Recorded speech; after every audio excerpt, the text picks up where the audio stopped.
Good morning, sir.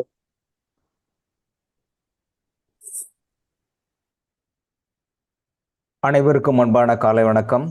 உண்மையான ஞானமும் உங்களது நல்ல கர்மாவும் மட்டுமே உங்களுக்கு அனைத்து இன்பங்களையும் கொடுக்கும். கடவுள் அன்புமயமானவர், ஆனால் கர்ம விதிகளுக்கு உட்பட்டு செயல்படுபவர். இறை தூதர் டாக்டர் இளங்கோ. கடந்த 4 நாட்களாக கர்மாற்றல் சிகிச்சை எப்படி எளிய மக்களிடமும் குறிப்பாக மாணவர்களிடமும் இளைய தலைமுறையிடமும் எப்படி கொண்டு செல்வது அப்படிங்கிறத பற்றி பார்த்துக்கிட்டு இருந்தோம். நிறைய பேர் கருத்து தெரிவிச்சிருந்தீங்க. அது எல்லா கருத்துக்களுமே சரியானதுதான். All the routes lead the Romes. அனைத்து சாலைகளும் ரோமை நோக்கி சொல்கின்றன அப்படிங்கிற மாதிரி சொன்ன கருத்துக்கள் அனைத்துமே கர்மாவை எளிய மக்களிடம் எப்படி சேர்ப்பது அப்படிங்கிறது. மற்ற எவ்வளோ கருத்துக்கள் இருந்தாலும் கூட இதை மக்களிடம் ஏன் கொண்டு சேர்க்க வேண்டும் அப்படிங்கிற சிறப்பு தகுதி இருக்குது. ஏன் அப்படின்னு கேட்டாக்க, நேற்றைக்கு சொன்ன மாதிரி தான். அதாவது இளைய வயதில் அல்லது வாழ்கின்ற காலத்தில் எப்படி இருக்கிறோம் அப்படின்னு, ஆனால் படிப்படியாக வளர்கின்ற பொழுதும் நாம் சந்திக்கின்ற ஒரு பிரச்சனை அல்லது நம்மால் முடியாத பொழுது, கண்ணதாசன் இது அர்த்தமுள்ள இந்த மதத்தில் ரொம்ப அருமையாக சொல்லுவார். அதாவது இன்னொருத்த நம்ம முதுகில் அடிக்கும்போது தான் நமக்கும் ஒரு முதுகு இருக்குங்கிறதும், நம்மளை அடிக்கிறதுக்கு இன்னொருத்தன் இருக்கிறான் அப்படிங்கிறதும் தெரியும் அப்படின்னு சொல்லுவார் இல்லையா? அந்த மாதிரி எல்லாம் சரியாக நடந்து விட்டால் நாம் யாரை பற்றியும் எதை பற்றியும், குறிப்பாக கடவுளை பற்றியும் கூட நினைக்க மாட்டோம். அதனால தான் அடிக்கடி கஷ்டம் வரும்போது தான் கடவுளை நினைக்கிறதுனாலயே என்னையோ கடவுள் டன் டன்னா கஷ்டத்தை கொடுத்துட்டு இருக்கிறார். கஷ்டமே இல்லை அப்படின்னா நிச்சயம் யாரும் நினைக்க மாட்டாங்க. இது அவருக்கும் தெரியும். அதனால கஷ்டம் யாருக்கெல்லாம் அதிகமாகிறோ அப்போ அவர் ரொம்ப டெஸ்ட் பண்ணுறாரு, ரொம்ப நியர்பை வராரு அப்படின்னு அர்த்தம். ஸோ வி ஷுட் ரிசீவ், அதை இயல்பாக எடுத்துக்கணும். அப்போது இந்த வாழ்க்கையை எப்படி வாழ வேண்டும், ரொம்ப பேர் பெரும்பாலான கருத்துக்கள் 100% அல்ல 99% கூட வைத்துக்கலாம். எல்லாம் வாடுறதுக்குன்னா பணம் இருந்தால் போதும் அப்படின்னு தான் நினச்சிக்கிறாங்க. அப்போது பணம் இருந்தால் போதும் அப்படின்னா அது மட்டும் போதுமா அப்படின்னா, பணம் வச்சுக்கிட்டுருங்கள்ட்ட போய் கேட்டால் தான் தெரியும். சில பேர் இந்த ஹாஸ்பிட்டல்லாம் இருக்கும்போதெல்லாம் பார்த்த ட்ரிபிள் எம்லாம் நான் நிறையா அடிக்கடி போயிட்டு இருக்கும்போது சொன்னாங்க, இப்போ டாக்டர்கிட்ட கெஞ்சாங்க, உங்களுக்கு எவ்வளோ பணம் வேணாலும் கொடுத்துருங்க டாக்டர், கொடுத்துட்றேன் டாக்டர், சரி பண்ணிடுங்க, உயிர் பொழைச்சா போதும் அப்படிம்பாங்க. அப்போ அந்த இடத்துல பணத்தை விட அவங்களுடைய ஆரோக்கியம் ரொம்ப முக்கியமாக இருக்குது. இன்னும் சில பேர் சொன்னாங்க, பணம் கொடுத்துற எல்லாத்தையும் விட்டுறேன், நம்ம இந்த குடும்பத்திலேருந்து என்ன வெளியே கிளப்பி விடுங்க, இந்த குடும்பத்தை விட்டு என்ன இந்த பிரச்சனை பயங்கரமா இருக்கு, தெரியாதனமா மாட்டிக்கிட்டோமே அப்படின்னு. அப்போ குடும்ப உறவுகள்ங்கிறது அதை விட ரொம்ப சிக்கலா இருக்கு. இப்போ ஒன்னொன்னையும் கம்பேர் பண்ணும்போது இது அதை விட அதை விட அப்போ எதுதான் பிரச்சனையே இல்லாத அமைதியான மகிழ்ச்சியான வாழ்க்கையா இருக்க முடியும். நினைச்ச மாதிரி வாழ முடியலையே, நினைச்ச மாதிரி மகிழ்ச்சியாக வாழ முடிகிறதுக்கு எது மிக முக்கிய காரணமாக இருக்குது, எதை பின்பற்றினால் மிகச் சரியாகவும் மகிழ்ச்சியாகவும் வாழலாம். அப்போ இந்த இந்த பிறவி என்பதையும் கடக்கிறது எப்படி அப்படின்னாக்க, எல்லோராலும் ஏற்றுக்கொள்ளப்பட்டது அப்படின்னாக்க, உலக உண்மையும் அதுன்னா, இது கர்ம நியதி. இதன்படிதான் வாழ்க்கை அமைகிறது, அதன்படிதான் நல்லது கெட்டது அமைகிறது. அப்போ இந்த ஒரு புனிதமான இறை செய்தி அப்படிங்கிறது எல்லா மக்களுக்கும் கட்டாயம் சென்று சேர வேண்டிய சூழல் இருக்குது. அது இந்த காலகட்டத்தில் ரொம்ப முக்கியமாக இருக்குது. ஏன் அப்படின்னா, பழங்காலத்தில் ஒரு 500-1000 ஆண்டுகளுக்கு முன்பு இந்த கருத்துக்கள் குறிப்பாக தமிழ்நாட்டில் ஆன்மீகம் என்பது வாழ்வியல் முறையாகவே இருந்தது. ஆன்மீகம்னு தனியாக ஒன்று கிடையாது. தனியாக இருந்ததுன்னா கோயிலுக்கு போகிறாங்க, பட் அது நடைமுறை வாழ்க்கையில் இருந்தது. பெரியோர்களை மதித்தல், அதில் கர்மாவில் ரொம்ப அருமையாக சொல்லியிருப்பாங்க தமிழில். பெற்றோரின் முன் குரலை உயர்த்துவது பாவம், எது பாவ புண்ணியங்கிறது நிறைய கேரக்டர்ஸ் போயிட்டுருக்கும். அப்போது ஒரு பேரண்ட்ஸ் முன்னாடி ஒரு குழந்தை எதிர்த்து பேசுது இல்லையா, குரலை உயர்த்துதே பாவம்ன்றாங்க. என்னது அப்படின்னா, இப்பெல்லாம் அப்படியா ஓப்பனிங்காக அப்படி தான் பேசுகிறாங்க. ஆரம்பிச்சு விட என்ன, நான் தூக்கிட்டு இருக்கும்போது டிஸ்டர்ப் பண்ணிட்டு இருக்கேன், அப்படி தான் போகுது. அப்போது அந்த மாதிரி பழகிறோம் இல்லையா, நம்ம சொல்லி கொடுக்கறதுல அப்போ தப்பாக இருக்கு. அப்போது குழந்தைகள் என்பது கெட்டதை பார்த்து வளரவில்லை, கேட்டதை பார்த்து வளர்கிறது. எது கேட்குதோ எது பார்க்குதோ அதுதான் இருக்குது. நம்ம சொல்லி கொடுக்கறது இல்லை, இது என்ன அவங்க என்ன ஃபாலோ பண்ணுறாங்களோ அது இயல்பாகவே வளருது. ஒரு குடும்ப உறவுகளிடையே என்ன பேசிக்கிறாங்க, எப்படி இருக்காங்க, அவங்க குழந்தைகிட்ட எப்படி ட்ரீட் பண்றாங்க, இதை பொறுத்து தான் குழந்தை வளர்கிறது. அப்போ அந்த வளர்ப்பு என்பது மிக முக்கியமாக இருக்கிறது.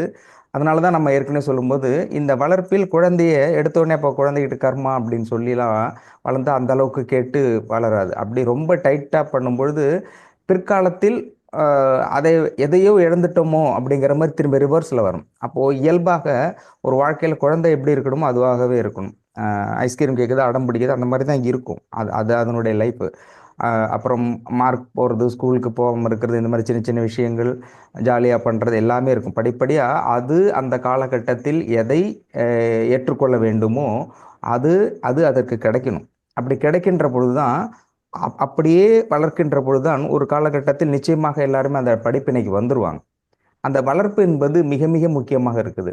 அ இப்போ ஒரு 40 வயத கடந்த ஒருத்தர், 50 வயத கடந்த ஒருத்தர்ட்ட ஒரு விஷயத்த சொல்லி அத ஃபாலோ பண்றதுங்க ரொம்ப டிஃபிகல்ட்டா இருந்தது. ஏன்னா, அவங்க மைண்ட் செட் ஒரு மோடுக்கு வந்துரும். இதுதான் இப்படி, இது கல்யாணமா, இதுலேருந்து மாற முடியாது. ஃபினான்ஷியலா இதுலேருந்து அடுத்த செக்டார் அப்படின்னு வாழ்வியல் அடுத்த கட்டத்தை நோக்கி நகர்ந்தாங்க. குறிப்பாக திருமணத்திற்கு பிறகு ஒருவருடைய வாழ்க்கை என்பது மிக தெளிவாக திட்டமிட்ட ஒரு வாழ்க்கையா இருக்கும். ஏன்னா இவ்வளோ சம்பாதிக்கணும், இவ்வளோ சம்பாதிச்சு வீடு, லோனு அது இதெல்லாம் இருக்குது, குழந்தைகள் இருக்குது, பேரம்பத்து அதுக்கு அடுத்தது உறவு முறைகளை தாண்டி வீடு கட்டுறது, அப்புறம் நல்லது கெட்டது இந்த மாதிரி தினந்தோறும் தினசரி வாழ்க்கையில் வந்து அவங்க அடுத்தடுத்த கட்டத்தில் மூவ் ஆகுறாங்க போகிறாங்க அப்படிங்கும்போது அவர்களுக்கென்று ஒரு புதிதாக ஏதாவது ஒன்று கற்றுக் கொடுக்குறோம் அப்படின்னா அப்போ இதையும் தாண்டி அதை கற்றுக்கிறதுங்கிறது ரொம்ப டிஃபிகல்ட், ரொம்ப கடினமான ஒன்று தான். நமக்கு கர்மாவே ஏற்கனவே ரொம்ப கஷ்டமானது. இதில் இதையும் கொண்டு போனோம்னா டபுள் ட்ராக் ட்ராவலுங்கிறது ரொம்ப கஷ்டமானது. அப்போ இந்த செய்தியை அ அ அப்படி இருந்தாலும் கூட அடிபடுகின்ற போது டாக்டர்ஸ் அடிக்கடி சொன்னார் இல்லையா? எப்போ ஒருத்தர் அடிபடுறாங்க, பிரச்சனை இருக்கு, வலி தாங்க முடியாத வலி, வேதனை, துன்பம்ங்கும்போது, அப்ப இயல்பாகவே இதிலிருந்து வெளியில வர்றதுக்கு ஏதாவது ஒரு வழி கிடைக்குமா அப்படின்னு ஏங்கிட்டு இருப்பாங்க இல்லையா? அந்த மாதிரி சூழல் உள்ளவர்களுக்கு மிக எளிதாக இந்த கர்மாங்கிறதும், அ அ இதனுடைய வழிமுறைகளும் இதை பின்பற்றினால் இதிலிருந்து வெளிவர முடியும் அப்படிங்கிற இந்த செய்திங்கிறது மிகச் சிறப்பாக சென்று சேரும். அதைவிடவும் இளைஞர்களுடைய கையில் சேர்வதற்கு மிகப்பெரிய டூலாக நம்ம சொன்னோம் இல்லையா? கதை அப்படிங்கிறது ஒரு விதை. அப்ப இயல்பாக ஒரு விஷயத்த சொல்லும்போது, அது மிக இயல்பாக அவங்களோட ரத்தத்தோடே கலந்து கேஷுவலா இதுதான் தனித்த அடையாளம் அப்படிலாக மிக எளிமையாக பின்பற்ற ஆரம்பித்து விடுவார்கள். அ அது இது நீங்க வரலாற்று ரீதியாக எடுத்து பார்த்தாலும், சக்சஸ்ஃபுல் பீப்பிள் இருக்கிறாங்க இல்லையா? அவர்களை பார்த்தாலும், குறிப்பாக காமராஜர் அவர்களுடைய லைஃப்ல எடுத்துட்டீங்கன்னா, ஆ மிக எக்ஸ்ட்ராடினரியான டிசிஷன் மேக்கிங்லாம் ரொம்ப சிம்பிளாவே அவர் ஃபாலோ பண்ணாரு. அட்டாசமா டிக் பண்ணிட்டே போவார். இது இப்படி செய்யுங்க, அப்படி செய்யுங்கன்னு.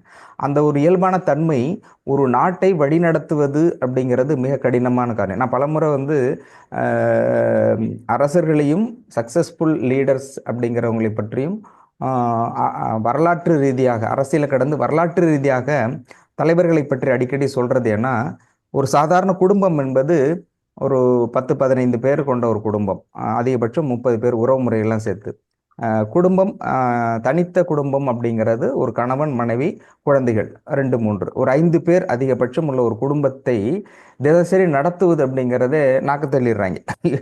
எப்பா போயிட்டு வர்றதுக்குள்ள பாடாப்பட வேண்டியதா இருக்குன்னு. ஆனால் ஒரு நாடு என்பது ஏறத்தாழ ஆயிரக்கணக்கான, லட்சக்கணக்கான, கோடிக்கணக்கான மக்கள் உள்ள நிர்வகிக்கக்கூடிய ஒரு தளம். மாநிலமாக இருந்த மாநிலம்னா இப்போ தமிழ்நாட்டில் 8 கோடி பேர்.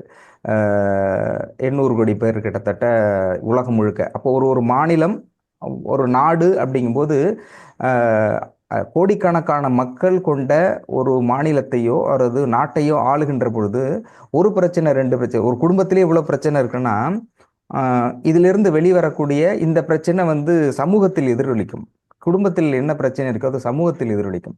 அந்த சமூகத்தில் எதிரொலிக்கின்ற பிரச்சனையை சரி செய்யக்கூடிய இடத்துல தலைமை இருக்கிறது. ஒரு ஆர்டர் போட்டு, அத ஃபாலோ பண்ணி, அத மக்கள்ட்ட இம்ப்ளிமெண்ட் பண்றது இருக்கு இல்லையா? அது மிக கடுமையான காரியம். அப்போ ஒரு நாட்டையே நிர்வகிக்கக்கூடியன்னா அவ்வளோ பிரச்சனை. அதுவும் இந்த ஆ வரலாற்று ரீதியாகவும், அரசியல் ரீதியாகவும் இருக்கக்கூடியவர்கள் யார் ஃபாலோவர்ஸ்ன்னா, ஆ ஊர்லயே, உலகத்திலேயே வந்து விளங்காத முல்லை மாரி, முடிச்சவைக்கு இந்த மாரி ஒரு குரூப்லாம் சேர்ந்து ஒரு ஐட்டமா வர்றது தான் இப்போது உள்ள பாலிடிக்ஸாக சொல்லப்படுது.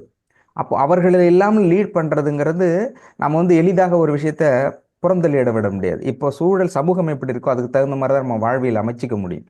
அப்போ அப்படி இருக்கும்போது அவ்வளோ பிரச்சனைகளையும் தாண்டி ஒரு தலைவன் எப்படி சிறப்பாக வழிநடத்துகிறார் அப்படின்னாக்க, ஆஹ், வரலாற்று ரீதியாக நான் அடிக்கடி திரும்ப திரும்ப சொல்வது, ஆஹ், மிகச்சிறந்த நிர்வாகி யாராக இருக்க முடியும் என்றால், ஆஹ், இளைய வயதில் அதிகமாக மக்களோடு கலந்து அவருடைய வாழ்க்கையை கதைகளாக தன் மனதில் பதித்து அதன் மூலமாக ஒரு வழிகாட்டுதலையும் ஒரு முடிவையும் எடுக்கக்கூடிய தலைவன் எல்லா காலகட்டத்திலும் பெரும்பாலும் சிறந்த தலைவனாக இருக்க முடியும், சிறப்பாக முடிவு எடுக்க முடியும். நீங்கள் அப்படி பார்த்தீங்கன்னா சக்ஸஸ்ஃபுல் லீடர்லாம் யங்ஸ்டர்ஸ் இளைய வயதில் ரொம்ப கஷ்டப்பட்டிருப்பாங்க. ஏன் இந்த டிசிஷன் எடுத்தீங்க அப்படின்னாக்க அவங்க சொல்லுவாங்க, நான் சின்ன வயசுல இந்த மாதிரி கஷ்டப்பட்டிருக்கேன், அதனால மக்கள் இந்த மாதிரி கஷ்டப்படக்கூடாது அப்படின்னு செஞ்சுருக்கேன். அப்போது என்ன பாதிப்பு ஏற்பட்டதோ அந்த ஃப்ளாஷ்பேக்கு அடுத்த கட்டத்தில் மக்களுக்கு தேவையாக போயிட்டு இருக்கு. அப்போ ஒரு பாதிப்பு என்பதும் அது பதிவுகளாக பதியப்பட்டு மக்களிடம் எடுத்து செல்றது இருக்கு. அந்த இடத்தில் கவனிக்கப்படுதல், தியானம் அப்படிங்கிறது நம்ம சொல்றது கவனிக்கிறது. ஒரு கொள்கை இப்போ 18 இறை சட்டங்கள் 18 அப்படின்னு சொல்லும்போது அந்த 18 சட்டங்களையும் முதல்ல உள்வாங்கணும். கருத்தியல் ரீதியாக அது சொல்லாடல் மூலமாக ஃபஸ்ட்டு அதை முதல்ல உள்ளவங்க அப்படியே எடுத்துட்டு தானம் தர்மம் அப்படியே சரி கொடுக்கறது அப்படியே டைரக்ட் போர்ஷன்ஸில் வரக்கூடாது. அது முதல்ல கருத்தியலாக இது எவ்வளவோ விஷயங்கள் இருக்கும்போது இதை மட்டும் சொல்லக்கூடிய காரணம் என்ன? அப்போ தர்மம் அப்படிங்கிறது ஒரு வார்த்தை, அது வார்த்தை இல்லை. நான் ஏற்கனவே சொல்லிட்டு அவர் வந்து திரும்ப திரும்ப பதில் போட்டுருக்கும்போது பொறுமையாக இருக்கணும்னா திரும்ப திரும்ப பதில் போட்டுட்டு இருந்தேன். பொறுமையாக இருக்கணும்னா அதுக்கு பேர் ஆக்ஷன். பொறுமையாக இருக்குன்னா ஒரு 2 நிமிஷம் பார்த்துட்டு திரும்பவும் போடுறதில்ல. அது வந்து ஒரு செயல், அது வார்த்தை இல்லை. வார்த்தை என்பது எல்லாமே செயலாக இருக்கிறது. அப்போது கர்மாற்றல் சிகிச்சையில் முதல்ல வந்து மகிழ்ச்சியாக இரு அப்படிங்கிறதையும், மன்னிப்பு கேளு, மன்னிப்பு கொடு, இறைவனிடம் மன்னிப்பு கேள் அப்படிங்கிற இறை சட்டங்கள் 18 தொடர்ச்சியாக வருது இல்லையா? இந்த இந்த சட்டங்களில் ஒரு ஒரு கீ பாயிண்ட்டாக எடுத்துக்கிட்டே வந்துட்டிங்கன்னா அதை அந்த அந்த அந்த வார்த்தை இருக்கு இல்லையா, அந்த வார்த்தை முழுமையாக உள்வாங்கி கொண்டு அப்படியே அதுக்கப்புறம் டீகோட் பண்ணிவிட்டு அதுலேருந்து போகும்பொழுது முதல்ல ஒரு 10 நிமிஷமாவது உட்காந்து அதை படிக்கணும். 18 இறை சட்டங்கள் இல்லையா? எனக்கு தெரிஞ்சு ரொம்ப பேர் திரும்ப எப்போ டாக்டர் சொல்லும்போது ப்ளீஸ் அது ஏற்க திருப்பி போடுங்கன்னு திருப்பி போட பார்த்தாச்சு டிக். அடுத்தது எப்போ டாக்டர் 18 சட்டம்னா அந்த 18 சட்டம் திரும்பி போடுங்கன்னா திருப்பி திருப்பி போட்டுக்கிட்டு தான் இருக்கும் தவிர அது எந்த அளவுக்கு படிக்கிறாங்கன்னு தெரியல. படித்தவர்கள் இருக்காங்க, எடுத்து வீட்டில் வந்து பிரிண்ட் அவுட் எடுத்து ஜெராக்ஸ் போட்டு வச்சுக்கிட்டு இருக்கவங்க இருக்காங்க, ஒட்டி வச்சுருக்கவங்க இருந்தாலும் எந்த அளவுக்கு புரிந்து கொண்டு இருக்கிறார்கள் அப்படிங்கிறது மிக முக்கியமானது. அப்போ அந்த அந்த வார்த்தை இருக்கு இல்லையா, அந்த வார்த்தை என்பது எப்படி செயலாக மாறுகிறது, அந்த செயல் எப்படி எப்படிலாம் அடுத்த கட்டத்தில் பலன் தருகிறது, இதை செய்யும்போது இந்த பிறவி பலனிலிருந்து எப்படி மாறுறது, பலனை பெறுவது அப்படிங்கிற விஷயத்த தொடர்ச்சியாக பண்ணிக்கிட்டே இருக்கும்போது தான் நீங்கள் அதுவாகவே மாறுகின்ற தருணமாக இருக்கும். அப்போ அந்த இடத்துல ஃபர்ஸ்ட் எல்லா இடத்துலையுமே தியானத்தின் முதன்மைப்படுத்துவதும், தியானத்தை ஏன் செய்ய வேண்டும் என்றால் அதுக்கு அடிப்படை காரணம் கவனம், கான்சென்ட்ரேட் இருக்கு இல்லையா, அது ரொம்ப முக்கியம். கவனிக்கிறது அப்படிங்கிறது. அப்போ ஒரு விஷயம் கவனமாக இருக்கிறது, கவனிக்கிறது எப்படி அப்படிங்கிறதுக்கு அடிப்படையில் வந்து சிம்பிளாக சொல்லணும்னா, கதையாக சொல்லணும்னா, அக்பர் பீர்பால் ஒரு கதைன்னா ராஜதந்திரி கதைகள் அப்படின்னு சொன்னாக்கா அக்பர் பீர்பால் பற்றி நிறையா சொல்லும். அப்போது ஒரு முறை வந்து மேலை நாடு, அதாவது தொலைதூர நாடுகள்லேருந்து அக்பருக்கு அழைப்பு வருது. அதாவது உலகத்தில் சிறந்த அப்போது இருக்க சூழல் சிறந்த அறிவாளி யாராக இருந்து அக்பரியே சிறந்த முறையில் ஆட்சி பண்ணுறாருன்னா உங்களுக்கு வந்து ராஜதந்திரி ஒருத்தர் கிடைச்சிருக்காரு பீர்பால்னு. அவர் உங்களுக்கு நிறையா கதைகள் மூலமாக எல்லாவற்றையும் மக்களை பற்றியும் எதிரிகளை பற்றியும் மன்னர்களை பற்றியும் அதை எப்படி வந்து வெற்றி பெற வேண்டும் அப்படிங்கிற விஷயத்தை உங்களுக்கு சொல்லி கொடுத்துட்டு இருக்கிறாரு. எங்களுக்கு அவர் பார்சல் பண்ணி அனுப்பி விடுங்க, அனுப்பிவிட்டு நாங்கள் அவர்கிட்ட கேள்வி கேட்குறோம் எந்த மாதிரின்னு. அப்போது ஒரு உண்மையிலே ஒரு சிறந்த அறிவாளியாக இருந்தாங்க, நாங்கள் அப்ரிஷியேட் பண்ணுறோம். அப்போ சொல்கிறாங்க அதிகபட்சம் கூட நாங்கள் உங்களுக்கு எதிரி நாடுகளே இல்லாமல் நாங்கள் உங்களோட சமரசம் செய்கிறோம். அதாவது இப்போ சண்டையே இல்லாமல் நாடுகளுக்குள்ள அறிவை வைத்து சமரசமே செய்யக்கூடிய அளவுக்கு அவங்க ஒரு அழைப்பு கொடுக்குறாங்க. உடனே அக்பர் வந்து ரொம்ப சந்தோஷமாயிடுச்சு, அவ்வளோ பெரிய நாடுகளில் இருந்தால் அழைப்பு வருது, சரி நீங்கள் கிளம்புங்க அப்படின்ட்டு பீர்பால் சொல்கிறாரு. நான் அவர் சொல்கிறார், வேணாமா நான் இங்கே இருந்துக்கிறேன், அங்கே வேண்டாம், அவன் எவன் என்ன கேட்பானே தெரியாதுன்னு. இல்லை உன்னுடைய அறிவை முதல்ல சோதிக்கணுங்கிறாங்க. உடனே அதான் நீங்க சோதிச்சுட்டு இருக்கீங்களே மண்ணா டெய்லி, அப்புறம் எதுக்கு அங்கெல்லாம் போய் சோதிக்கணும் அப்படின்னா, அப்படிலாம் இல்லை. இந்த மூலமாக நமக்கு பெரிய வாய்ப்பு இருக்குது. நமக்கு எதிரிகள் இருக்கிறாங்க இல்லையா, அவங்க வந்து இதன் மூலமாக படுகிறார்கள். நமக்கு சண்டை வராது. அதன் மூலம் சப்போஸ் வேற யாராவது எதிரிகள் வந்து அவங்கள்ட்ட நம்ம உதவி வாங்கிக்கலாம். நாட்டை பலப்படுத்துவதற்கு போர்களை விடவும் உன்னுடைய அறிவு மிக முக்கியமாக இருக்கிறதுன்றார். இந்த இடத்துல ரொம்ப முக்கியம். ஒரு போர் செய்து ஒரு நாட்டை கைப்பற்றுவதை விடவும் அறிவின் மூலமாக நாட்டை கைப்பற்றுவது பாதுகாத்தல்ங்கிறது மிகச்சிறந்த ஒன்று. அதனால நீங்க போய் ஆகணும் அப்படின்றாரு. அப்போ போறாரு. போகும்பொழுது அங்க போன உடனே நீண்ட கால பயணத்துக்கு பிறகு போய் சேர்றாரு. போய் சேர்ந்த ஃபர்ஸ்ட் உள்ள போகும்பொழுது ஒரு மன்னன் இருக்கான். அந்த மன்னனா அந்த முதல்ல இவன் மன்னன் யாருன்னு தெரியாது. ஆனா அரண்மனைக்கு போறாரு. அரண்மனைக்கு போகின்ற பொழுது அந்த அந்த நாட்டினுடைய மன்னன் எப்படி இருக்கானோ, அந்த மன்னன் எப்படி இருக்கானோ அதே மாதிரி ஒரு 3 பேர், 3 மன்னர்கள் அதே மாதிரி சேம் சாயல்ல 3 பேர் இருக்காங்க. மொத்தம் 4 பேர், மொத்தம் 4 மன்னர்கள் இருக்கிறாங்க. போன உடனே அவன் சொல்லுவான், எல்லாம் ஒரே மாதிரி இருக்காங்களே. ஏன்னா மன்னன்னா அந்த ராஜா சேர்ல உட்காந்துருப்பாங்க இல்லையா, அந்த ராஜா சேர்ல ஒருத்தன் தான் உட்காந்துருப்பான். இவன் 4 பேர் உட்காந்துருக்கான். என்னடா அந்த நாட்டில் இப்படி ஒருத்தன் உட்காந்துருக்கானேன்ட்டு போன உடனே, என்ன எல்லாமே ஒரு கன்ஃபியூஷனாக இருக்கீங்க, ஒருத்தர் தானே உட்காந்து 4 பேர், இப்போ 4 பேர் பிரித்து நீங்கள் நாட்டை ஆளுவீங்களா அப்படின்னோடனே, இல்லை இல்லை இதில் 4ல் ஒருத்தர் தான் உண்மையான மன்னன். அப்போ டூப்ளிகேட் 3 பேர் அவங்க என்ன பண்ணுறாங்கன்னு, அதுதான் உங்களுக்கு டெஸ்ட்டு அப்படின்னாங்க. எனக்கு என்ன டெஸ்ட் இதில் என்னொன்னே, இந்த 4 மன்னர்கள் அரசவையில் வீற்றிருக்கிறார்கள். இந்த 4 மன்னர்களில் உண்மையான மன்னன் யார்? 3 பேர் போலி. உண்மையான மன்னன் யார் அப்படிங்கிறத நீங்க கண்டுபிடிக்கணும் அப்படின்னு அவர் உத்து உத்து பார்க்குறாரு. 4 பேருமே ஒரே மாதிரி தான் இருக்காங்க, ஒரே ஸ்டைலில் இருக்கிறாங்க. கத்தி வச்சிருக்கிறதுலேருந்து எல்லாமே அட்டென்ஷன்ஸ் எல்லாமே கரெக்டாக இருக்குது. அப்போ கதை சொல்றது இருக்கு இல்லையா, அப்போ வந்து அமைதியாக சொல்றது. இந்த இடத்துல கிராஸ்ல இன்னும் ஒரு விஷயம் இருக்குன்னா, ஒரு அம்மா என்ன பண்ணுறாங்க, ஒரு குழந்தை வந்து சொல்லுது, நாளைக்கு ஸ்கூலில் வந்து கதை சொல்லணும், ஏதாவது கதை இருந்தால் சொல்லுமா அப்படின்னு சொல்லுவாங்க. அந்த அம்மா வந்து எனக்கு கதை எதுவும் தெரியாது அப்படின்னு சொல்கிறாங்க. இல்லை இல்லை எனக்கு கதை கண்டிப்பாக நீங்கள் சொல்லி ஆகணும்னு. கொஞ்சம் பொறுமையாரு, உங்கள் அப்பா வருவார், வரும்போது ஏன்பா லேட்டான்னு லேட்டாச்சுன்னு கேளு, ஏன்பா நீங்கள் வர்றதுக்கு லேட் ஆச்சுன்னு கேளு. இது மட்டும் கேட்டால் போதும், உங்கள் அப்பா கதை கதையாக சொல்லிக்கிட்டு இருப்பாரு. அதில் உனக்கு எந்த கதை பிடிக்குதோ அதை எடுத்துக்க அப்படின்னு சொல்லுவாங்க. அப்படின்னா கதை என்பது சூழலுக்கு ஏற்ப திடீர்னு உருவாகிறது. சிலருக்கு வந்து இயல்பாக அமையும், சிலர் வந்து கதை விட்டுக்கிட்டு இருப்பாங்க. அப்படி இல்லாமல் இந்த ஒரு நாட்டை நிர்வகிக்கக்கூடிய மிகப்பெரிய ராஜதந்திரியாக இருக்கக்கூடிய, கதைகள் மூலமாக நாட்டை நிர்வகிக்கக்கூடிய ஆற்றல் பெற்ற, மன்னனுக்கு வழிகாட்டக்கூடிய அந்த பீர்பால் வந்து அந்த 4 மன்னன்களையும் நல்லா பார்க்குறாரு. பார்த்துக்கிட்டு இருந்து ரொம்ப நேரம் கழிச்சு அப்போ சொல்றாரு, இந்த மாதிரி கடைசியில் இவர் பரிசு எடுத்து வந்திருப்பார். அந்த மன்னன் அக்பர் கொடுத்த பரிசு எடுத்துட்டு நேர அந்த இதுக்கு போவார், அரியணைக்கு போயிட்டு அந்த 4 பேரில் கடைசியாக உட்காந்துருக்க மன்னன்ட்ட வந்து அந்த பரிசு பொருளை கொடுப்பார். பரிசு பொருள் கொடுத்தோன்னே எல்லாருக்கும் ஆச்சரியம், எல்லாமே பயங்கரமாக கைத்தட்டுவாங்க. கைத்தட்டி அப்ரிஷியேட் பண்ண, அவங்களையும் மீறி அந்த உற்சாகம் கைத்தட்டிட்டு கீழே இறங்கி வருவார்.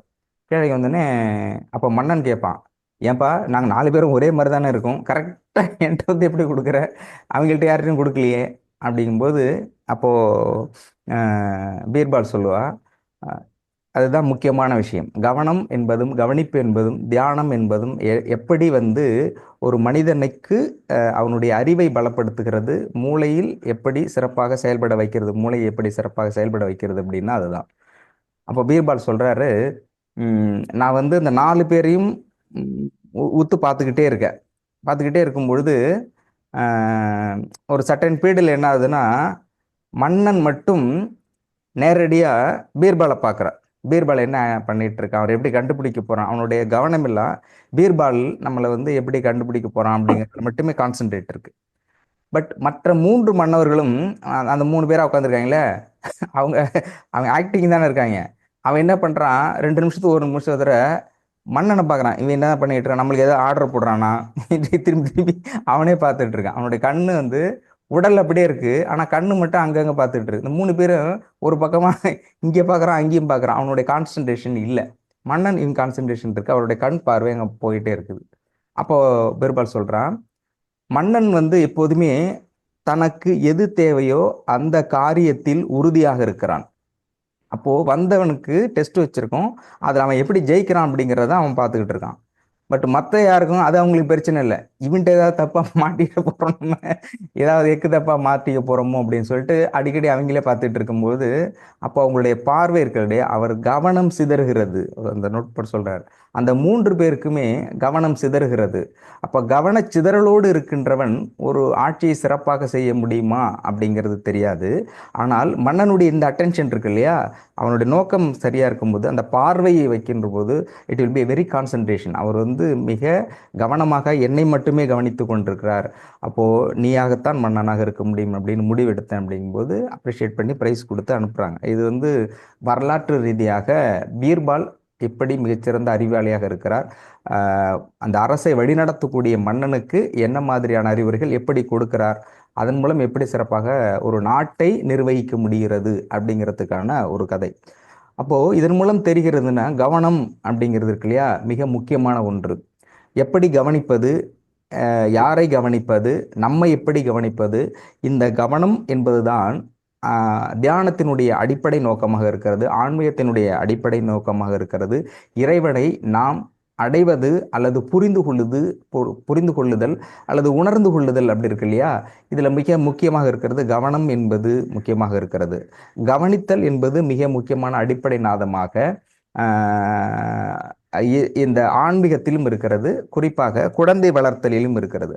அப்போ கவனிக்கிறதுல ஈஸியாக ஒரு கவனத்தை ஈர்க்கக்கூடிய இடத்துல கதை இருக்கிறது என்பதனால தான் நம்ம 4 நாட்களாக பல்வேறு வழிகளில் ஒரு விஷயத்தை எடுத்து செல்கின்ற போது மிக எளிமையாக ஒரு மக்களை, சரி எவ்வளோ பெரிய ஆளாக இருந்தாலும் சரி, பெரிய எக்ஸ்ட்ராடினரி சயின்டிஸ்டாக இருந்தாலும் அவங்களுக்கு அந்த வகையில் சொல்கிறத விட ஒரு சிம்பிளாக ஒரு ஸ்டோரிஸ் ஒரு ஒரு 2 வகையில் சொல்லும்போது அது கடைசி வரையும் ஞாபகத்தில் இருந்துகிட்டே இருக்கும். ரொம்ப அருமையாகவும் இயல்பாகவும் அதை பிடிக்கும். ஒன்ஸ் ஒரு பிடிச்சிருச்சு அப்படின்னாக்க எல்லா சூழலையும் அவங்களை ஃபாலோ பண்ணிகிட்டு இருப்பாங்க. இப்போ அந்த டயத்தில் அவங்க அப்படி சொன்னாங்க, இது இப்படி இருந்தது, நல்லா இருக்குன்னு.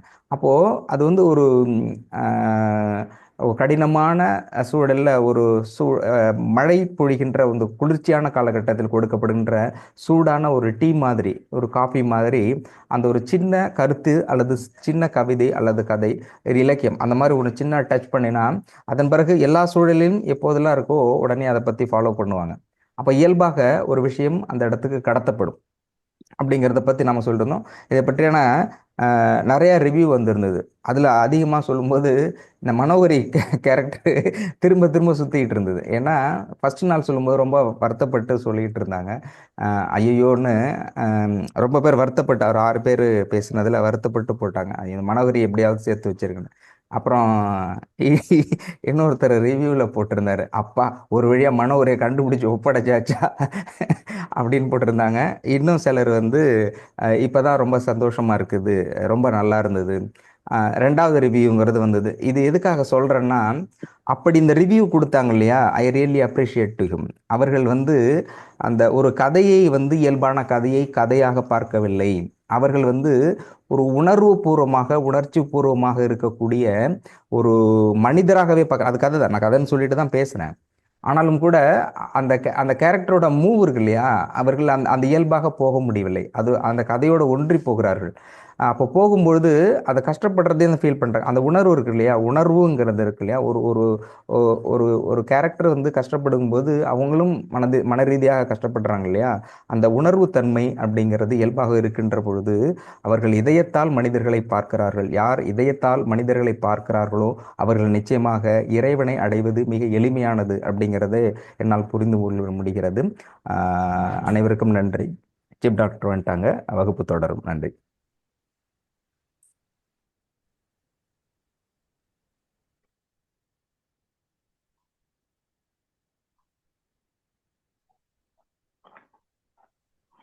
வணக்கம் ஐயா. வணக்கம். வணக்கம் ஐயா. வணக்கம் ஐயா. வணக்கம் சார். வணக்கம் சார். வணக்கம் ஐயா.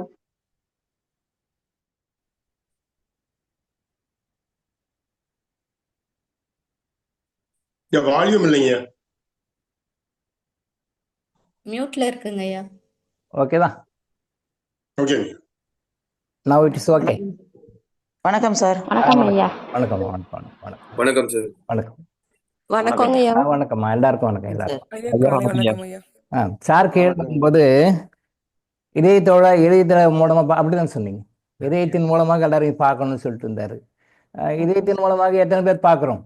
யாருமே பார்க்கறது கிடையாது. சும்மா பேசணும், சும்மா டைலாக் அவ்வளோதான். இதயத்தின் மூலமாக பார்க்குறோம், இதயத்தின் மூலமாக பார்க்குறோம். இதயத்தின் மூலமாலாம் யாரும் பார்க்கறது கிடையாது. இதயத்தின் மூலமாக பார்த்தோம்னா இவ்வளோ பிரச்சனையே கிடையாது. நாம் பார்க்குறது வெவ்வேறு ஃபார்மில் பார்க்குறோம்.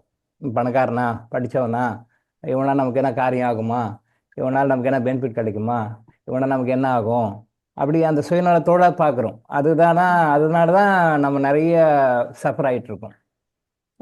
இப்போ இன்னொரு விஷயம்னா சரணாகதி சரணடைஞ்சிடணும், எல்லாத்தையும் சரணாகதி. இப்போ பாருங்கள், ஐயப்ப கோஷமெல்லாம் இப்போ கார்த்திகை மாதம் தான் ஐயப்ப கோஷம் நிறையா இருக்கும். சரணாகதியை தவறாக புரிந்து கொள்ளப்பட்டிருக்கின்றது. சரணாகதி அப்படின்னாவே என்னன்னு யாருக்கும் தெரியாது. நான் அடிக்கடி சொல்கிறோம், கர்ம எனர்ஜிலிங்களை எதுக்காக லேட்டஸ்ட் அமெண்ட்மெண்ட் கவர்மெண்ட்டில் கொண்டு வராங்களே, அதே மாதிரி ஏன் இறைவன் லேட்டஸ்ட் அமெண்ட்மெண்ட் கொண்டு வராரு. இறுதியாக இப்போ அட் ப்ரெசண்ட்டு லேட்டஸ்ட்டாக கொண்டு வரப்பட்ட அண்மையில் கொண்டு வரப்பட்ட சட்ட திருத்தம் சொல்லணும்னா கர்ம எனர்ஜி ஹீலிங். ஏன், எதுக்காக? 3 விஷயங்கள் நம்ம ஏற்கனவே சொல்லியிருக்கிறோம், உங்களுக்கு தெரியும். இதுவரைக்கும் யாரும் சொல்லப்படாத விஷயங்கள், இதுவரைக்கும் யாருமே சொல்ல, நம்ம தான் சொல்கிறோம். இதுவரையில் தவறாக புரிந்து கொள்ளப்பட்ட விஷயங்கள், தப்பாக புரிஞ்சுட்டு இருக்கோம். 100% தப்பாக புரிஞ்சுட்டு இருக்கோம். 100% அந்த விஷயங்கள் பார்சியலாக, ஒரு பகுதியாக, அறகுறையாக தப்பாக புரிஞ்சுட்டு இருக்கோம். இந்த விஷயங்களை மக்களுக்கு போய் சொல்லுங்க, அப்போயாவது இவங்க உருப்படுவாங்களா பார்க்கலாம், இப்போயாவது அது கொஞ்சம் மக்கள் கடை வரட்டும் அப்படின்றதுக்காக தான் கர்ம எனர்ஜி ஹீலிங்னு ஒன்று கொண்டு இறைவனும் சித்தர்களும் என்னை கொண்டு உட்கார வச்சு சொல்லுங்க அப்படின்றாங்க. இப்போ சொல்லும்போது மாற்று கருத்துக்கெல்லாம் வரும்.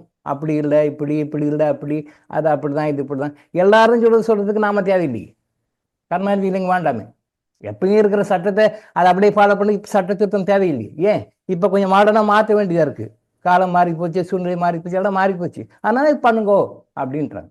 அதனால் எல்லாரும் சொல்லிக்கிறதே நாமளும் சொல்லணும்னா அப்போ கர்ம எனர்ஜி ஹீலிங் தேவையில்லையே. அது தேவையில்லை. நானும் தேவையில்லை, நீங்களும் தேவையில்லை, யாருமே தேவையில்லை. அது பாட்டுக்கு அது எக்ஸிஸ்ட் ஆகிட்டு இருக்கும். அதை மாறணும், இங்கே தப்பு நடக்குது, இங்கே மாற்றணும், இடுப்பு சுச்சுவேஷன் மாதிரி மாற்றணும் அப்படின்னு சொல்லும்பொழுது தான் கர்ம எனர்ஜி ஹீலிங் கொண்டு வராங்க. அப்போ மாற்று கருத்துக்கள் இருக்கும், அதில் அக்செப்ட் பண்ணிக்கிறது தான் உங்களோட விருப்பம். நீங்கள் சரியான ட்ராக்கில் போகிறீங்க, கரெக்டுன்னா அதை அக்செப்ட் பண்ணிக்கிங்க. இல்லைன்னா அதெல்லாம் முடியாது அப்படின்னு சொல்லுவீங்க. யார் இருந்தாலும் அதை ஏற்றுக்கிட்டு தான் ஆகணும். சின்ன வயசில் ஒரு முறை எனக்கும் என்னுடைய சிஸ்டருக்கும் விளையாடும்போது ஒரு கான்ட்ரவர்சி வந்தது. எனக்கு பிறகு ஒரு 5 வருஷம் கழிச்சு பிறந்தவங்க அவங்க. ஒரு கான்ட்ரவர்சி வந்து பேச்சில் நான் தான் முன்னாடி பிறந்தேன், என்னுடைய சிஸ்டர் நான் தான் முன்னாடி பிறந்தேன், நான் சொல்கிறத நீ கேட்கணும். விளையாடும்போது ஒரு கான்ட்ரவர்சி. அதெல்லாம் இல்லை, நான் சொல்கிறது தான் கேட்கணும், நான் தான் முன்னாடி பிறந்தேன், எனக்கு பிறகு 5 வருஷம் கழிச்சு பிறந்தது. சரி, இது நானும் சொன்னேன், இல்லைம்மா நான் தான் முன்னாடி பிறந்தேன். அதெல்லாம் இல்லை, நான் தான் முன்னாடி பிறந்தேன். இந்த பஞ்சாயத்து எங்கள் அம்மாக்கிட்ட போச்சு. அம்மாக்கிட்ட போய், அம்மா எனக்கு பேர் இளங்கோன்னு சொல்லி தான் கூப்பிடு, சின்ன வயசுலேயே. அது இளங்கோ, நான் தானம்மா மறந்து பிறந்தேன், இளங்கோ அப்புறம் தானே பிறந்தது அப்படின்னு சொல்லி அம்மாக்கிட்ட பஞ்சாயத்து போச்சு. அம்மா சொன்னாங்க, அதெல்லாம் இல்லை, இளங்கோ தான் ஃபஸ்ட்டு பிறந்தது, அப்புறம் தான் நீ பிறந்தம்மா அப்படின்னு. அதை நான் ஒத்துக்க மாட்டேன். அதெல்லாம் ஒத்துக்க மாட்டேன். சரி, இந்த பஞ்சாயத்து எங்கள் அப்பா கிட்ட போச்சு. போய் எங்கள் அப்பா கிட்ட எங்கள் தங்கச்சி, நைனா நான் தானே ஃபஸ்ட்டு பிறந்தேன், இளங்கோ அப்புறம் தானே பிறந்தது, நான் சொல்லிட்டு பேசி தானே கேட்கணும், நான் சொல்லிட்டு பேசி கேட்க மாட்டேங்குது, விளையாட்டில் நான் சொல்லிட்டு தான் கேட்கணும், நீங்கள் சொல்லுங்கள் நான் தானே பிறந்தேன். எங்கள் அப்பா சொன்னார், இல்லைம்மா இளங்கோ தான் ஃபஸ்ட்டு பிறந்தது, அப்புறம் தாம்மா நீ 5 வருஷம் கழிச்சு பிறந்த அப்படின்னு. நான் ஒத்துக்க மாட்டேன். நீங்கள தப்பாக சொல்கிறீங்க, நான் ஒத்துக்க மாட்டேன். அப்படி சொல்லிட்டு போயிடுச்சு. யோசனை பண்ணி பாருங்க, அது சின்ன வயசு. பாப்பா 2nd ஸ்டாண்டர்ட் படிக்குதுன்னு நினைக்கிறேன். அப்போ 2nd ஸ்டாண்டர்ட் படிக்குதுன்னு நினைக்கிறேன். இப்போ அவங்க கவர்மெண்ட் ஸ்கூல் ஹெட்மாஸ்டர். இப்போ அவங்ககிட்ட சொன்னால் அவங்க என்ன நினைப்பாங்க? சிரிப்பாங்க. நானும் அப்படி சொன்னேன். இது சின்ன உதாரணம் தான், பட் கம்பேர் பண்ணி பாருங்கள். அப்போ நான் தான் முன்னாடி பிறந்தேன், நீ எனக்கு பின்னாடி பிறந்த, நான் சொல்கிற பேசி நீ கேட்கணும் அப்படின்னாங்க. அம்மா சொன்னாலும் கேட்கல, அப்பா சொன்னாலும் கேட்கல. அதெல்லாம் முடியாது, நான் தான் ஃபஸ்ட்டு பிறந்தேன், நான் சொல்கிற பேசி தான் கேட்கணும். நான் ஒத்துக்க மாட்டேன். யார்? எங்கள் அப்பா சொல்கிறதும் ஒத்துக்க மாட்டேன், எங்கள் அம்மா சொல்கிறதும் ஒத்துக்க மாட்டேன். இப்போ பாருங்க, இப்போ சொன்னால் தெரியுமா அதுக்கு? சிரிக்கும். நானா போய் இப்படி சொன்னேன் அப்படி. ஏன்? அப்போ அது குழந்தை 2nd ஸ்டாண்டர்ட் படிக்குதுன்னு நினைக்கிறேன், அதுக்கு தெரியல. இப்போ அது வளர்ந்து வந்துருச்சு. இப்போ தெரியும் இப்போ யார் முன்னாடி பிறந்தாங்க, இளங்கோ தான் முன்னாடி பிறந்தது, நாம் பின்னாடி பிறந்தோம், நம்ம 5 வருஷம் கழிச்சு பிறந்தோம், அப்போ நாம அண்ணன் சொல்ற பேச்சு கேட்கணும் அப்படி இப்போ தெரியும். இப்போ தெரியும். அது இதே மாதிரி தான் நம்ம மனிதர்கள், இதே மாதிரி தான் நம்ம மக்கள். ஒரு குறிப்பிட்ட லெவல் நமக்கு தெரியாது, ஆனால் நான் ஏற்றுக்க மாட்டேன், அதெல்லாம் நான் ஒத்துக்க மாட்டேன் அப்படின்னு எங்கள் சிஸ்டர் சொன்ன மாதிரி இப்போ நாம் சொல்லிட்டு இருக்கோம். அது செகண்ட் ஸ்டாண்டர்ட் படிக்கும்போது சொன்னது நான் ஏற்றுக்க மாட்டேன், நான் ஒத்துக்க மாட்டேன். எங்கள் அப்பா சொல்லி கூட கேட்குறேன், நீங்கள் சும்மா சொல்கிறீங்களேண்ணா, அதெல்லாம் இல்லை, நான் தான் ஃபஸ்ட்டு பிறந்தேன், நான் தான் ஃபஸ்ட்டு பிறந்தேன், நான் சொல்ல போய் தான் கேட்கணும். சாதாரண உதாரணம் தான் இது. இது மிகப்பெரிய வாழ்க்கை தத்துவமே இல்லை. இப்போ நாம் உடம்பால வளர்ந்துட்டோம், உடம்பால தான் வளர்ந்துட்டோம். சின்ன குழந்தைங்களெல்லாம் பெரிய வளர்ந்துட்டோம். அப்போ எங்கள் சிஸ்டர் வந்து செகண்டு. இப்போ நம்ம நிறைய படிச்சிருக்கோம், இப்போ நம்ம நிறைய படிச்சிருக்கிறோம், உடம்பால பெரியவங்கள வளர்ந்துட்டோம். ஆனாலும் இறைவனின் பார்வை நம்ம குழந்தைகளாக தான் இருக்கிறோம், இறைவன் பார்வை குழந்தைகளாக இருக்கும். எப்படி என்னுடைய சிஸ்டர் வந்து நான் தான் ஃபஸ்ட்டு பிறந்தேன், அண்ணன் பின்னாடி பிறந்தது, 5 வருஷம் கழிச்சு பிறந்தாலும் கூட நான் தான் அண்ணன், சாரி நான் தான் பெரியது, அண்ணன் சின்னது அப்படின்னு சொல்லி தவறாக நினச்சிட்டு இருந்ததோ, அதே மாதிரி தான் இன்றைக்கி நாம் எந்த ஒரு விஷயத்தையும் தப்பாக புரிஞ்சுக்கிட்டு இதான் ரைட், இதான் ரைட், இதான் சரி, நான் ஏற்றுக்க மாட்டேன், ஒத்துக்க மாட்டேன். நாம் ஏற்றுக்கிட்டாலும் ஏற்றுக்கினாலும் அதான் உண்மை, அதான் உண்மை. உறுப்பு தானம் செய்யக்கூடாது, இரத்த தானம் செய்யக்கூடாது, மாற்று அறுவை சிகிச்சைக்கெல்லாம் இன்னும் எந்த உறுப்பும் கொடுக்கக்கூடாது, வாங்கக்கூடாது, தவறு, நான் ஏற்றுக்க மாட்டேன், நான் ஒத்துக்க மாட்டேன் அப்படின்னு லோகேஸ்வரன் பிரதரும் வெங்கடகிருஷ்ணா பிரதரும் சொன்னாலும் கூட அதுதான் உண்மை. இப்போ தெரியாது, அவன் குழந்தைங்க, அவனுக்கு தெரியல. அதெல்லாம் தப்பு, அதெல்லாம் சரியில்லை, டாக்டர் சொல்றதான் தப்பு, அதெல்லாம் ரைட்டு தானே, கொடுக்கலாமே, நான் தான் உயிரை காப்பாற்றுறேன், நான் தான் உயிருக்காக நான் கொடுக்கலாம் யார் செய்வா, நான் கொடுக்கலாம் யார் பண்ணுவா அப்படின்னு சொல்லி அவங்க நினைக்கிறாங்க.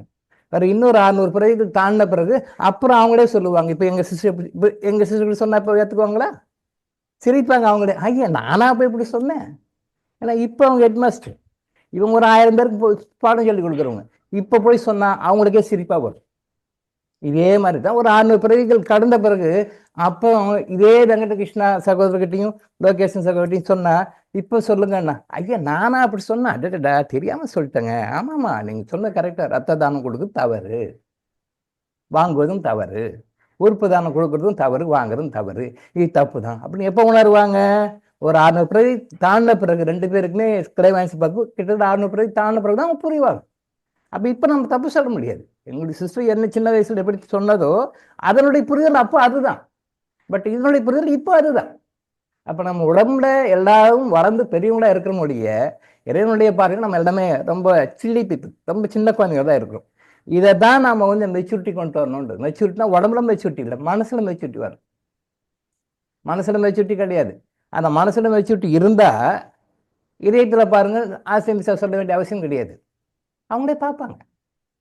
நம்ம மனசு கூட பற்றி பேசல, ஆத்மாவை பற்றி பேசுகிறோம். ஆத்மா தான் மேட்ச், எல்லாம் ஆத்மா தான். நம்ம கை வைக்க ஸ்ட்ரெயிட்டாக ஆத்மா தான் கை வைக்கிறோம், ஆத்மா கை வச்சு எல்லாமே சரியாயிடும். நான் ஏற்கனவே கூட சொல்லியிருக்கேன் அன்னைக்கு, இப்போ லாஸ்ட் வீக் சொன்னேன்னு நினைக்கிறேன். டாக்டர் இளங்கோ ஐஸ் ஹாஸ்பிட்டலில் யுனிக் ஹாஸ்பிட்டல் அது. இங்கே வந்து கலா கட்டுற ஹாஸ்பிட்டல், பணம் சம்பாதிக்கிற ஹாஸ்பிட்டல் அப்படின்னா நீங்கள் கேட்ட உடனே கிறிஸ்டல், கேட்ட உடனே கன்சல்டேஷன், கேட்ட உடனே மருந்து எல்லாமே கொடுத்துரும். இது என்கிட்ட டிஃப்ரெண்ட். இந்த கான்செப்ட் உங்களால் இன்னுமே அக்செப்ட் பண்ணிக்க முடியல டில் டுடே. இன்னைக்கு காலையில் மெடிடேஷன் பார்த்த போது கூட, இன்னைக்கு காலையில் இப்போ ஜஸ்ட் இறங்கி வரதுக்கு முன்னாடி பார்த்தா கூட அந்த மெச்சூரிட்டி லெவல் ஒன்றுமே வரல. உங்களுக்கு வந்திருக்கு, கொஞ்சம் வந்திருக்கு, பட் இன்னும் ஃபுல்லாக வரல, இன்னும் மெச்சூரிட்டி லெவல் வரல. ஏன்னா இந்த கான்செப்ட் ஒன்றும் புரிஞ்சுக்கல, நீங்கள் இந்த கான்செப்டை புரிஞ்சிக்கல. எல்லா மாதிரி பழக்கம் என்னது, பணம் கட்டினா கன்சல்டேஷன், பணம் கட்டினா கிறிஸ்தல், பணம் கட்டினா மருந்து, உடனே வரணும். இங்கே எதுவுமே வரல. இங்கே என்ன ஆத்மாவுக்கு சிகிச்சை அளிக்கப்படுகிறது? ஆத்மா ஓட்ட பாத்திரமா இருக்கு, ஆத்மா அக்னியா இருக்கு, கிளீன் பண்ணாமல் இருக்கு. இந்த அக்னியா இருக்கிற பாத்திரத்தை நல்லா கிளீன் பண்ணிட்டு இருக்கிறோம், அந்த ஓட்டைகள் எல்லாம் அடைக்கிறோம். இதுக்கு வந்து டைம் எடுத்துக்குது. ஏன் டைம் எடுத்துக்குது அப்படின்னா, உங்களுடைய பாடி, உங்களுடைய மைண்டு, உங்களுடைய ஆத்மா ரொம்ப வீக்காக இருக்கு. அதை சரி பண்ணுற வேலைங்க பண்ணுறோம். அந்த சரி வேலையை யார் பண்ணுறாங்க? சித்தர்களும் மகான்களும் இன்னும் வேறு சில தேவதைகளும் வந்து பண்ணுறாங்க. அந்த ரெகுலராக பண்ணுறாங்க, நாமளும் பண்ணுறோம். அவங்க ஆஸ்ட்ரலாக பண்ணுறாங்க, நான் ஃபிசிக்கலாக பண்ணுறோம். அவ்வளோ இந்த ஒர்க்கு ரெகுலராக நடக்குது. இது பண்ணுறது வந்து நீங்கள் எந்த அளவுக்கு க்ளீன் ஆகுறீங்களோ, எந்த அளவுக்கு கிளென்சிங் பண்ணிக்கிறீங்களோ, அந்த அளவுக்கு ரெடியான பிறகு அப்புறம் நம்ம இதை கொடுக்குறோம்.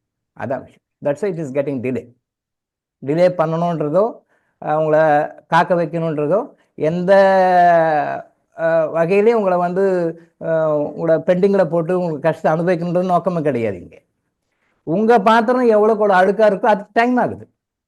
உங்கள் பாத்திரம் எவ்வளோக்குள்ள ஓட்டையாக இருக்குது அது அடிக்க டைம் ஆகுது. இதுக்கு தான் கொஞ்சம் டைம் ஆகுது ஓடி, மற்றபடி எங்கள் சர்வீஸ் கொடுக்குறது கிடையாது. அதுதான் டைம் ஆகுது. பர்சன் டு பர்சன் வேரி ஆகுது. எல்லாம் ரெடி பண்ணி எல்லா மெடிசன்ஸ்லாம் ரெடி பண்ணிவிடுவோம். இன்னைக்கு காலையில் இன்னைக்கு 12 பேருக்கு அனுப்பணும், 15 பேருக்கு அனுப்பணும் அப்படின்னு சொல்லிட்டு காலையில் ஸ்கேன் பண்ணி பார்த்தா ஏதாவது நெகட்டிவ் கர்மா நீங்கள் வாங்கி வச்சுருப்பீங்க, ஏதாவது பிளாக்கேஜ் வந்துட்டு இருக்கீங்க. இதுதான் விஷயம். கண்ணுக்கு தெரியாத விஷயங்கள் கண்ணுக்கு தெரிஞ்ச விஷயங்கள் கட்டுப்படுத்துகின்றன. இது வந்து கர்மானதி ஹீலிங் பிளேயர்ஸ் கன்ஃபார்மாக தெரிஞ்சுக்கொண்டு, இந்த ஃபாலோவர்ஸ் மிக முக்கியமாக தெரிஞ்சுக்கொண்டு, invisible things are controlling visible things. இதை நல்லா மைண்ட் வச்சுக்கோங்க. இது யாருன்னு சொல்கிறதே இல்லை, இங்கே தான் சொல்லிக் கொடுக்குறோம். Invisible things are controlling visible things in our life. கண்ணுக்கு தெரியாத விஷயங்கள் தான் கண்ணுக்கு தெரிஞ்ச விஷயங்களை கட்டுப்படுத்துகின்றன. இந்த கண்ணுக்கு தெரியாத விஷயங்களில் நம்மளுடைய வாழ்க்கையில் நம்மளோடு வாழ்ந்து இருந்த மறுபிறப்பு எடுக்காத ஆத்மாக்களுடைய பங்கு ரொம்ப இருக்கு, ரொம்ப இருக்கு. இது எல்லா மதங்களிலுமே சொல்லப்பட்டுக்கிறது, எல்லா மதங்களையும் ஃபாலோ பண்ணுறாங்க. ஆனால் ஓப்பனாக யாரும் சொல்லலை. விஷயம் வந்து ஓப்பனாக சொல்லாமல் அப்படி மறையுமா அப்படியே டச் பண்ணிட்டு நம்ம கர்மாந்திகளை விளக்கமாக சொல்கிறோம். நம்மளுடைய வாழ்க்கையில் நம்ம சந்தோஷப்படுறதுக்கும் சரி துக்கப்படுறதுக்கும் சரி, நம்மளோடு வாழ்ந்த நம்மக்கிட்ட இப்போ இல்லாத நம்ம உடம்போட வச்சுருக்கோம், அவங்க உடம்பு அவ்வளோதான் விஷயம். அவங்களுக்கும் நமக்கு என்ன வித்தியாசம்? நம்மக்கிட்ட இப்போ ஃபிசிக்கல் பாடி, இந்த ஃபிசிக்கல் பாடி இருக்குது, அவங்ககிட்ட ஃபிசிக்கல் பாடி இல்லை, அவ்வளோதான். நம்மக்கிட்ட ஃபிசிக்கல் பாடி இருக்குது, அவங்ககிட்ட ஃபிசிக்கல் பாடி இல்லை. ஒரு ஸ்டேஜில் திருப்பியும் வந்து அடுத்த லெவல் மறுபிறவி எடுத்துட்டாங்க, திருப்பி ஃபிசிக்கல் பாடி தான். நம்மளும் அப்படி தான். நம்ம இப்போ இந்த பாடியில் இப்போ இருக்கிறோம், அடுத்த பாடியில் நம்ம இறந்த பிறகு என்ன போவோம்? அடுத்த பாடிக்கு போவோம், அடுத்த பாடி தான் இருப்போம். அப்புறம் நம்மளும் மாறி தான் வந்துட்டுருக்கோம். டெய்லி மாறி இருக்கும். எப்படி மாறுறோமோ, டெய்லி ட்ரெஸ் மாற்றிக்கிறோமோ அதே மாதிரி மாற்றிக்கிட்டே இருக்கும். அப்போ அந்த பாடி அப்படின்றது ஒரு விஷயம் கிடையாது, ஆத்மான்றது தான் ஒன்று. ஆத்மா வந்து டெய்லி சட்டை கழட்டி போட்டு மாற்றிக்கும் பாடி. அது ஒரு பாடி, ஒரு பரப்பு. அப்போ நம்ம தெரியாமல் தவறுகள் செஞ்சுட்ருக்குறோம். அந்த தவறுகளெல்லாம் இப்படி கரெக்ட் பண்ணிக்கணும் அப்படின்ட்டு தான் சரணாகதின்னு சொன்னோம். சரணாகதினா எப்படி தப்பாக எடுத்துக்கிறாங்க மீனிங்னா, நான் எல்லாமே பண்ணுவேன், எல்லாமே செய்வேன், நான் சரணடைஞ்சிடறேன், எனக்கு எல்லாம் போயிடணும். அது இப்படி தான் 99.99% சரணாகதி இப்போ இருக்குது. 99.9% சரணாகதி அப்படி இல்லை. சரணாகதி நல்லா புரிஞ்சுக்கோங்க. ஐயப்பா சரணம், முருகா சரணம், அந்த சரணம் இல்லை. சரணம் அப்படின்னா டிவைன் பிளானுக்கு நான் அக்செப்ட் பண்ணிக்கிறேன்னு அர்த்தம். இறைவன் வந்து பர்பஸாக பறக்க வச்சிருக்கிறார். ஒரு பர்பஸ் இருக்கு இல்லையா? எல்லாருக்கும் பர்பஸ்க்கு நம்ம அடிக்கடி சொல்லுவோம். எல்லாம் ஒரு பர்பஸோடு தான் வரும். ஈச் அண்ட் எவ்ரி செகண்ட் ஒரு பர்பஸ் இருக்கு. ஒரு நிமிஷத்துக்கு ஒரு பர்பஸ் இருக்கு. இப்போ நான் கீழே வந்திருக்கேன், மக்கள் வந்திருப்பாங்க, ஞானப்பசியோடு வந்திருப்பாங்க. அவங்களோட ஞானப்பசிக்கு சாப்பாடு போடணும். அந்த சாப்பாடு எப்படி போடணும்? காசு வாங்கி போடக்கூடாது, தர்மம் பண்ணணும். அந்த பர்பஸ்க்காக நான் வரேன். நீங்கள் வரீங்க, டாக்டர் வராரு, ஏதோ பேசுகிறாரு, அதை கேட்கலாம் அப்படின்னு நீங்கள் வரீங்க. எல்லாருக்கும் ஒரு பர்பஸ் இருக்குது. பர்பஸ் இல்லாமல் ஒரு செகண்டுக்கும் ஒரு பர்பஸ் இருக்குது. ஈச் அண்ட் எவ்ரி செகண்டுக்கும் பர்பஸ் இருக்குது. அப்போ அதே மாதிரி நம்ம பூமியில் வாழ்க்கையில் வர்றதுக்கு ஒரு பர்பஸ் இருக்குது. நம்மளுடைய பாஸ்ட் லைஃப் கர்மா பேலன்ஸ் பண்ணி அதை குட் கர்மா மாற்றுறதுக்காக தான் வர்ற வேலை அதுதான். ஆனால் வந்த இடத்துல வந்த வேலை விட்டு வேறு வேலை செஞ்சிட்ருக்கோம், அது வேறு மேட்ரு. அதனால நம்ம சஃபர் ஆகிறோம். அப்போ ஒரு பிளான் தர்மத்தை பற்றி பேசிகிட்டு இருக்கோம், தர்மத்தை பற்றி தான் பேசிகிட்டு இருக்கோம். தர்மம் வந்து வெவ்வேறு விதங்களாக விளக்கப்படுகிறது, அவ்வளோதான். தர்மம்னா 2 மீனிங் சொல்லியிருக்கேன். இறை கட்டளையை ஃபாலோ பண்ணுறது ஒரு தர்மம். இப்படி தான் நடக்கணும், இதுதான் தர்மம், அதான் தர்மம். அதில் இன்னொரு உட்பிரிவு, அதே பேர் தான், இன்னொரு உட்பிரிவு சேரிட்டி, பணம் கொடுக்குறோம், ஹெல்ப் பண்ணுறோம், அது தர்மம். இதுவும் தர்மம், அதுவும் 2 தர்மம். இது பெரிய தர்மம், இது சின்ன தர்மம் ஒன்று வச்சுக்கலாம். இறைவன் சொல்கிறத ஃபாலோ பண்ணுறது தர்மம், அப்படி சொல்கிறதில்ல. அந்த இறைக்கட்டளைகளை சேரிட்டியாக கொடுக்குறது ஒரு தர்மம், அது வேறு. இந்த ஒரே வேர்டு வந்தாலும் கொஞ்சம் கன்ஃபியூஸ் ஆகும், பட் அப்பப்போ கொஞ்சம் பிரிச்சுக்கலாம். அப்போது ஒரு விஷயத்தை சொல்கிறாங்க, ஒரு விஷயத்தை ஃபாலோ பண்ணணும் அப்படின்னு சொன்னால் இறைவன் ஒரு சட்டத்தை வச்சுருக்காரு, அந்த சட்டத்தின் படி நம்ம நடக்கணும், அது தர்மம். தர்மத்தை நீ காப்பாற்று, தர்மம் உங்களை காப்பாற்றும். தர்மத்தை நீ காப்பாற்று, தர்மம் உங்களை காப்பாற்றும். வேதங்கள் இருக்குது. வேதங்கள் இருக்குன்னா எல்லாருக்குமே பொதுவான விஷயம். தர்மத்தை நீ காப்பாற்று, தர்மம் உன்னை காப்பாற்றும். தர்மம்னா என்ன? கடவுளுடைய rules and regulations, framed by the almighty God. கடவுள் போட்ட சட்டங்களை வந்து நீ காப்பாற்று, அந்த சட்டம் உன்னை காப்பாற்றும்னு அர்த்தம். அந்த சட்டம் உங்களை காப்பாற்றும். நம்ம யாரும் காப்பாற்ற கிடையாது. ஆனால் நீ மட்டும் என்னை காப்பாற்றணும்னு நினைக்கிறோம். இதான் வித்தியாசம். நான் சொல்கிறத நீ கேளு, நான் உன்னை காப்பாற்றுறேன்றோம். அவர் சொல்கிறாரு இறைவன். ஆனால் நீ சொல்கிறத நான் கேட்க மாட்டான், நீ என்னை காப்பாற்று. சரணாகதினா தப்பு செஞ்சுட்டு போய் சரணாகிறது இல்லை. நல்லா புரிஞ்சுக்கோங்க. சரணாகதினா தப்பு செஞ்சுட்டு நல்லா பண்ணிட்டேன், அவ்வளோதான், முடிஞ்சு போய் இதுக்கு மேலே நான் ஒன்றும் பண்ண முடியல, நீங்கள் பார்த்துக்கோங்க அப்படின்னு சரணாகதி இல்லை. அப்படி தான் இப்போ நிறைய பேர் நினச்சிட்டு இருக்காங்க. அது இல்லை. எல்லா மதங்களும் தவறாக சொல்லி கொடுக்கின்றன. இறைவன் சட்டங்களை போட்டிருக்காரு, அதை வேதங்களாக கொடுத்துருக்காரு. எல்லா மதங்களையும் ஒரு வேதமாக கொடுத்துருக்காரு. அந்த வேதங்களை ஃபாலோ பண்ணி வாடுறது அப்படின்றது தான் சரணாகதி. நான் தனியாக ஒரு ரூட் போட்டுக்கூடாது. இப்படி ஒரு ரூட்டு, இப்படி ஒரு ரூட்டு, இப்படி ஒரு ரூட், நம்ம நினச்சதுக்கு நம்ம சோகத்துக்கு நமக்கு தகுந்த மாதிரி ஒரு ரூட் போட்டுக்கூடாது. நமக்கு தகுந்த மாதிரி ஒரு லா ஃபார்மேட் பண்ணிக்கூடாது. இறைவன் என்ன சொல்லிக்கிறாரு அதை ஃபாலோ பண்ணுறதா சரணாகதி. சரணாகதின்றது அதுதான். சரணாகதினா என்ன திரும்பவும் சொல்கிறேன், உங்கள் மனசில் பதியறதுக்காக திருப்பி சொல்கிறேன். ஏன் திருப்பி சொன்னால் உங்கள் மனசில் பதியறதுக்காக சொல்கிறேன். சரணாகதினா எல்லாம் பண்ணிட்டேன், இதுக்கு மேலே என்கிட்ட ஒன்றுமே இல்லை, எல்லாம் பண்ணிட்டேன், இதுக்கு மேலே ஒன்றும் இல்லை, நீ பார்த்துக்கோன்ற சரணாகதி இல்லை. நீ என்ன சொல்கிறையோ, இந்த பூமிக்கு வந்துட்டேன், நீ தான் கிரியேட் பண்ணிக்கிற, நீ தான் உருவாக்கி இருக்கிற, நீ என்ன சொல்லியோ நான் ஃபாலோ பண்ணுறேன், அதுதான் சரணாகதி.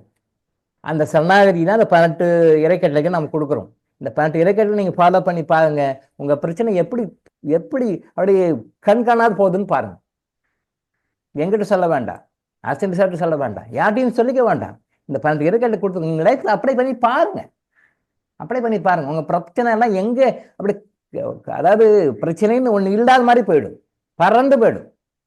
இங்கே இதுக்காக கோயில் போயிருப்பீங்க, பரிகாரம் பண்ணியிருப்பீங்க, அன்னதானம் பண்ணியிருப்பீங்க, சர்ச்சுக்கு போயிருப்பீங்க, மாஸ்க் போயிருப்பீங்க, அந்த பரிகாரம் என்னென்ன உண்டு அத்தையும் செஞ்சுருப்பீங்க, எல்லா வழிபட்டாலும் போயிருப்பீங்க, காசி போயிருப்பீங்க, ராமேஸ்வரம் போயிருப்பீங்க, இமயமலை போயிருப்பீங்க, மெக்கா போயிருப்பீங்க, மதீனா போயிருப்பீங்க, ஜெருசலேம் போயிருப்பீங்க. எங்கே போனாலும் ஒர்க் அவுட் ஆகாது. ஆனால் இங்கே சரியாகும். No need to go anywhere. திரும்ப திரும்ப no need to go anywhere out of your house. நீங்கள் இருக்கிற இடத்த விட்டு எங்கேயுமே போக வேண்டாம், தானாக நடக்கும், தானாக நடக்கும். 18 இறைக்கட்டளை மட்டும் கரெக்டாக ஃபாலோ பண்ணி வரணும். அதில் டவுட் கேளுங்க, அதை சொல்கிறோம் நாம. இதுக்கு என்ன, இதுக்கு என்ன, இதுக்கு என்ன, இதுக்கு என்ன பண்ணணும், இதுக்கு என்ன பண்ணணும், இதுக்கு என்ன. இந்த 18 இறைக்கட்டளை மட்டும் நீங்கள் ஃபாலோ பண்ணி பாருங்க. பெரிய கஷ்டமான விஷயமெல்லாம் ஒன்றும் கிடையாது, ரொம்ப கஷ்டமான விஷயமெல்லாம் கிடையாது. ரொம்ப ரொம்ப ஈஸியான விஷயம், ரொம்ப ரொம்ப சிம்பிளான விஷயம். மனசு தான் ஏற்றுக்காது, அக்செப்ட் பண்ணிக்க. ஏன்னா அக்செப்ட் பண்ணிட்டீங்கன்னா அடுத்த லெவலில் போயிடுவீங்க. அதை அக்செப்ட் பண்ணிக்காது இப்படியே உழைப்பிட்டு இருக்கிற வரைக்கும் கீழே சஃபர் ஆகிட்டு இருக்கீங்க. இந்த 18 இறைக்கட்டளை நீங்கள் லைஃப்பில் ஃபாலோ பண்ணி பாருங்க. டே 1 எழுதிக்கோங்க, டைரி போடுங்க, டெய்லி நோட் பண்ணுங்க. இதை கரெக்டாக எல்லாராலையும் 100% ஃபாலோ பண்ண முடியாது, அது வேறு மேட்ரு. எல்லாராலையும் 100% இறைக்கட்டளைகளை ஃபாலோ பண்ண முடியாது. அதுக்கு நிறைய தடைகள் வரும், நிறைய தடங்கல்கள் வரும், நிறைய குறுக்கீடுகள் வரும், நிறைய நம்ம கூட இருக்கிறவங்களே நமக்கு சப்போர்ட் பண்ண மாட்டாங்க, ஆப்போசிட்டாக இருப்பாங்க. இது இயற்கை தான். ஏன்னா நீங்கள் எங்கே சந்தோஷம் வந்துடுவீங்கன்ட்டு ஆப்போசிட்டாக வேலை செய்ய இல்லையா ஒரு group, positive negative group, good karma bad karma. Good karma வேலை செஞ்சுன்னா பேட் கர்மா வேலை செய்யணும். உலகமே, இந்த பிரபஞ்சமே இரட்டை தத்துவத்தால் உருவானது சொல்லியிருக்கும். இரட்டை தத்துவத்தால் உருவானது. இன் யாங், சக்தி சிவம், பகல் இரவு. பழைய ஸ்டூடெண்ட்ஸுக்கு தெரியும், புதுசாக வரவங்களுக்கு தான் தெரியாது, புதுமையாக இருக்கும். பட்டு இதே மாதிரி பாருங்க, பகல் இரவு, இன்பம் துன்பம், இப்படியெல்லாம் மாறி மாறி ரெண்டுமே இருக்கும். ரெண்டுமே இல்லாத எதுவுமே கிடையாது. உலகம் அழிகிற நாள் அன்னைக்கு கூட திருடன் இருப்பான், உலகம் அழிகிற நாள் அன்னைக்கு கூட திருடன் இருப்பான், உலகம் அழிகிற நாள் அன்னைக்கும் யோகியனும் இருப்பான். ரெண்டுமே இருக்கும். ஃப்ராடு பண்ணுறவன் அன்றைக்கும் இருப்பான், நல்ல மக்கள் நல்ல செய்யணுக்கு அன்றைக்கும் இருப்பான், எல்லாமே இருப்பாங்க. அது இயற்கை தத்துவம். சிவம்ன்றது ஜென்யூனாக இருக்கும், பர்ஃபெக்டாக இருக்கும், ஆன்மீகத்தை கொண்டு போகும். சக்தின்றது அது மாயை, ஒன்று அப்படி இல்லை இப்படி இல்லை அப்படி சொல்லி மாற்றி மாற்றி கொடுக்கும், மாயை மாற்றி மாற்றி கொடுக்கும். அதனால தான் பெண்கள் ரூபத்தில் சக்திகள் இருக்கிறாங்க, பெண்கள் ரூபத்தில் சக்திகள் இருக்கிறாங்க. அது மாயை. ஆண்கள் இப்படி கரெக்டாக கொண்டு போவோம், மாயை. ஆனால் இவங்க இல்லாமல் அவங்க இல்லை, அவங்க இல்லாமல் இவங்க இல்லை, ரெண்டுமே கலந்து தான் கொடுத்துருக்குறாரு. அப்போது சக்தி பக்கமும் போயிடக்கூடாது, சிவம் பக்கமும் போயிடக்கூடாது, ரெண்டுமே பேலன்ஸ் பண்ணி போகணுன்ட்டு தான் சொல்ல வர்றார். சக்தி பக்கமும் போயிடக்கூடாது, சிவம் பக்கமும் போயிடக்கூடாது. சிவம் பக்கமே போயிடுவேன், நான் கடவுளே பார்க்குறேன், சக்தியெல்லாம் வேண்டாம், பொம்பளைங்கெல்லாம் வேண்டாம், இல்லற வாழ்க்கை வேண்டாம், துறவரம் தப்பு. பலமுறை சொல்லியிருக்கும். எல்லா சித்தர்களும் குடும்பஸ்தர்கள் தான், எல்லா சித்தர்களுமே குடும்பஸ்தர்கள் தான், எல்லாம் மனைவி மக்களோட வாழ்ந்தவங்க தான், யாரும் வெளியே போனதே கிடையாது. பட் இன்னைக்கு உலகத்தில் நிறைய அமைப்புகள் இருக்குது, நிறைய அமைப்புகள் இருக்குது. சன்னியாசம் போயிடணும், சின்ன வயசுலேயே எல்லாத்தையும் விட்டுட்டு வந்துடணும், அதுக்கு நிறைய குருமார்கள் இருக்காங்க. அந்த குருமார்கிட்ட போய் லட்சக்கணக்கில் பணத்தை கொடுத்துட்டு போய் சீடர்களாக இருக்கிறாங்க. இந்து மதத்தில் வானப்பிரஸ்தம்னு ஒரு ஸ்டேஜ் வரும். இந்து மதத்தில் வானப்பிரஸ்தம்னு ஒரு ஸ்டேஜ் வரும். அந்த ஸ்டேஜ் என்ன அப்படின்னு சொன்னால் எல்லாம் அனுபவிச்சு எல்லாம் முடிஞ்சு எல்லா கடமைகளும் முடிச்சிட்ட பிறகு நம்ம பீப்புள் சொல்கிறாங்க இல்லையா, என் மகள் அமெரிக்காவில் இருக்காங்க, என்னுடைய மகன் கனடாவில் இருக்கிறாரு, என்னுடைய பேரன் பேத்திங்கெல்லாம் வந்து நல்ல ஹைடெக்கு காலேஜில் எல்லாம் அட்மிட் ஆகிட்டாங்க, எனக்கு எந்த குறையுமே இல்லை, எல்லாம் லைஃப்பில் செட்டில் ஆகிட்டேன், எல்லாம் லைஃப்பில் செட்டில் ஆகிட்டேன், இதுக்கு மேலே இதை இப்போ விதி வந்தால் போக வேண்டியதுதான் அப்படின்னு சொல்லுவாங்க. நிறைய பேர் லாஸ்ட் வீக் கூட சொல்லியிருக்கேன். அவங்களுடைய வாழ்க்கைன்னா அதான் நினைக்கிறாங்க. அவங்க மகளை செட்டில் பண்ணிட்டேன், மகனை செட்டில் பண்ணிட்டேன், பேரன் பேத்திங்களா செட்டில் ஆகிட்டாங்க, எல்லாம் ஓகே, இதுக்கு மேலே நான் சாக வேண்டியதுதான். அப்படி இல்லை. அது அது மெட்டீரியல் லைஃப்பில் சரி, ஓகே. ஸ்பிரிச்சுவல் லைஃப்பில் என்ன பண்ணார்? அடுத்த லெவலுக்கு போகிறதுக்கோ அடுத்த உயர்நிலை லெவலுக்கு போகிறதுக்கோ அந்த மக்களுடைய சேவையாக இறை சேவை செய்யறதுக்கோ என்ன பண்ணார்? ஒன்றுமே இல்லை. இன்னைக்கு பெரும்பாலான சீனியர் சிட்டிசன்ஸ் அப்படி தான் இருக்காங்க. எல்லாம் லைஃப்பில் செட்டில் ஆகிட்டு முடியும், எல்லாம் பேரம் பேட்டி எல்லாம் செட்டில் ஆகிட்டாங்க, அவங்களுக்கு வீடு வாசல் கார் பங்களா எல்லாம் ஆகிடுச்சு சார். இதுக்கு மேலே ஒன்றும் இல்லை சார். அங்கே தான் தப்பு பண்ணுறாங்க. இதுக்கு மேலே இதை தான் இது வந்து பாதி கணக்கு தான் பாடு இல்லை, பாதி கணக்கு தான் பண்ண. அது ஸ்பிரிச்சுவல்னு ஒன்று இருக்குது, அது பக்கம் போகிறதில்ல. அப்படி போனோன்னா அந்த சாமி கும்பிடுவோம், அவள் தான் ஏதோ சாமி கும்பிட்டு இருப்பான், அவ்வளோதான். அப்படி இல்லை, அந்த அந்த லெவலுக்கு போகிறது இல்லை. ஆனால் தான் நான் இதில் ஏதாவது பிரச்சனை வரும். இவர் நினச்சிட்டு பாரு செட்டில் ஆகிட்டாங்க, ஏதாவது பிரச்சனை மாறி மாறி வந்துக்கிட்டே இருக்கும், மாறி மாறி வந்துக்கிட்டே இருக்கும். 3 விஷயங்கள் நம்ம சொல்கிறோம். வாழ்க்கையில் நம்ம ஏன் வந்து கஷ்டப்பட்டுருக்கோம், ஏன் தப்பாக ஏதோ பண்ணிட்டுருக்கோம் அப்படின்னா 3 விஷயங்கள் நமக்கு தெரியல. 3 விஷயங்கள் தெரியல. Simple thing. உலகத்தில் வந்து கடவுள் வந்து எல்லாமே ரொம்ப ரொம்ப சிம்பிளாக தான் வச்சுருக்காரு. எல்லாமே ரொம்ப சிம்பிளாக. நம்ம தான் அது இடியாப்பம் சிக்கன் சொன்ன பார்த்தீங்கன்னா போட்டு போட்டு உழப்பி போட்டு கலக்கி போய் சிக்கல் பண்ணி விட்டுரும். ரொம்ப ரொம்ப சிம்பிளாக தான் வச்சுருக்காரு. 3 விஷயங்கள் தான். என்ன செய்யணும், என்ன செய்யணும், வாட் டு டூ, என்ன செய்யணும், என்ன செய்யக்கூடாது, what not to do, what not to do. சரி செய்யணும், அதை எப்படி செய்யணும், ஹவ் டு டூ. 3. இந்த 3 விஷயங்கள் நமக்கு தெரியல, அங்கே தான் தப்பு பண்ணுறோம். திரும்ப சொல்கிறேன், என்ன செய்யணும், என்ன செய்யக்கூடாது, எப்படி செய்யணும், இதை 3 நோட் பண்ணி வச்சுக்கோங்க. நல்லா பாயிண்ட் நோட் பண்ணி வச்சுக்கோங்க. நல்லா இது முக்கியமான விஷயம். இதெல்லாம் பேசிக்கான விஷயம், ரொம்ப பேசிக்கான விஷயம் லைஃப்பில். இங்கே தப்பு பண்ணுறது எங்கேயும் கரெக்டாக கண்டுபிடிச்சு எல்லாமே சரியாயிடும். நல்லா நோட் பண்ணிக்கணும். என்ன செய்யணும், என்ன செய்யக்கூடாது, எப்படி செய்யணும். என்ன செய்யணும், வாட் டு டூ. என்ன செய்யக்கூடாது, what not to do, how to do. 3 தான். இந்த 3ஐயும் நம்ம சரியாக பண்ணோம்னா நம்ம லைஃப்பில் எப்பவுமே ஹாப்பியாக தான் இருப்போம், சந்தோஷமாக இருப்போம், சந்தோஷமாக இருப்போம். கஷ்டம் துக்கம்னா என்னன்னு தெரியாது. இந்த 3ஐயும் போட்டு நம்ம சொதப்பிடுறோம். நீங்கள் நல்லா பாருங்கள், 3ஐயும் போட்டு சொதப்பிடுறோம். அதில் தான் நம்ம சஃபர் ஆகிட்டோம். நம்ம குரூப்பில் ஒரு ஓஷோ சொன்ன ஒரு இது கோட் போட்டிருந்தாங்க, இப்போ லாஸ்ட் வீக்குன்னு நினைக்கிறேன்.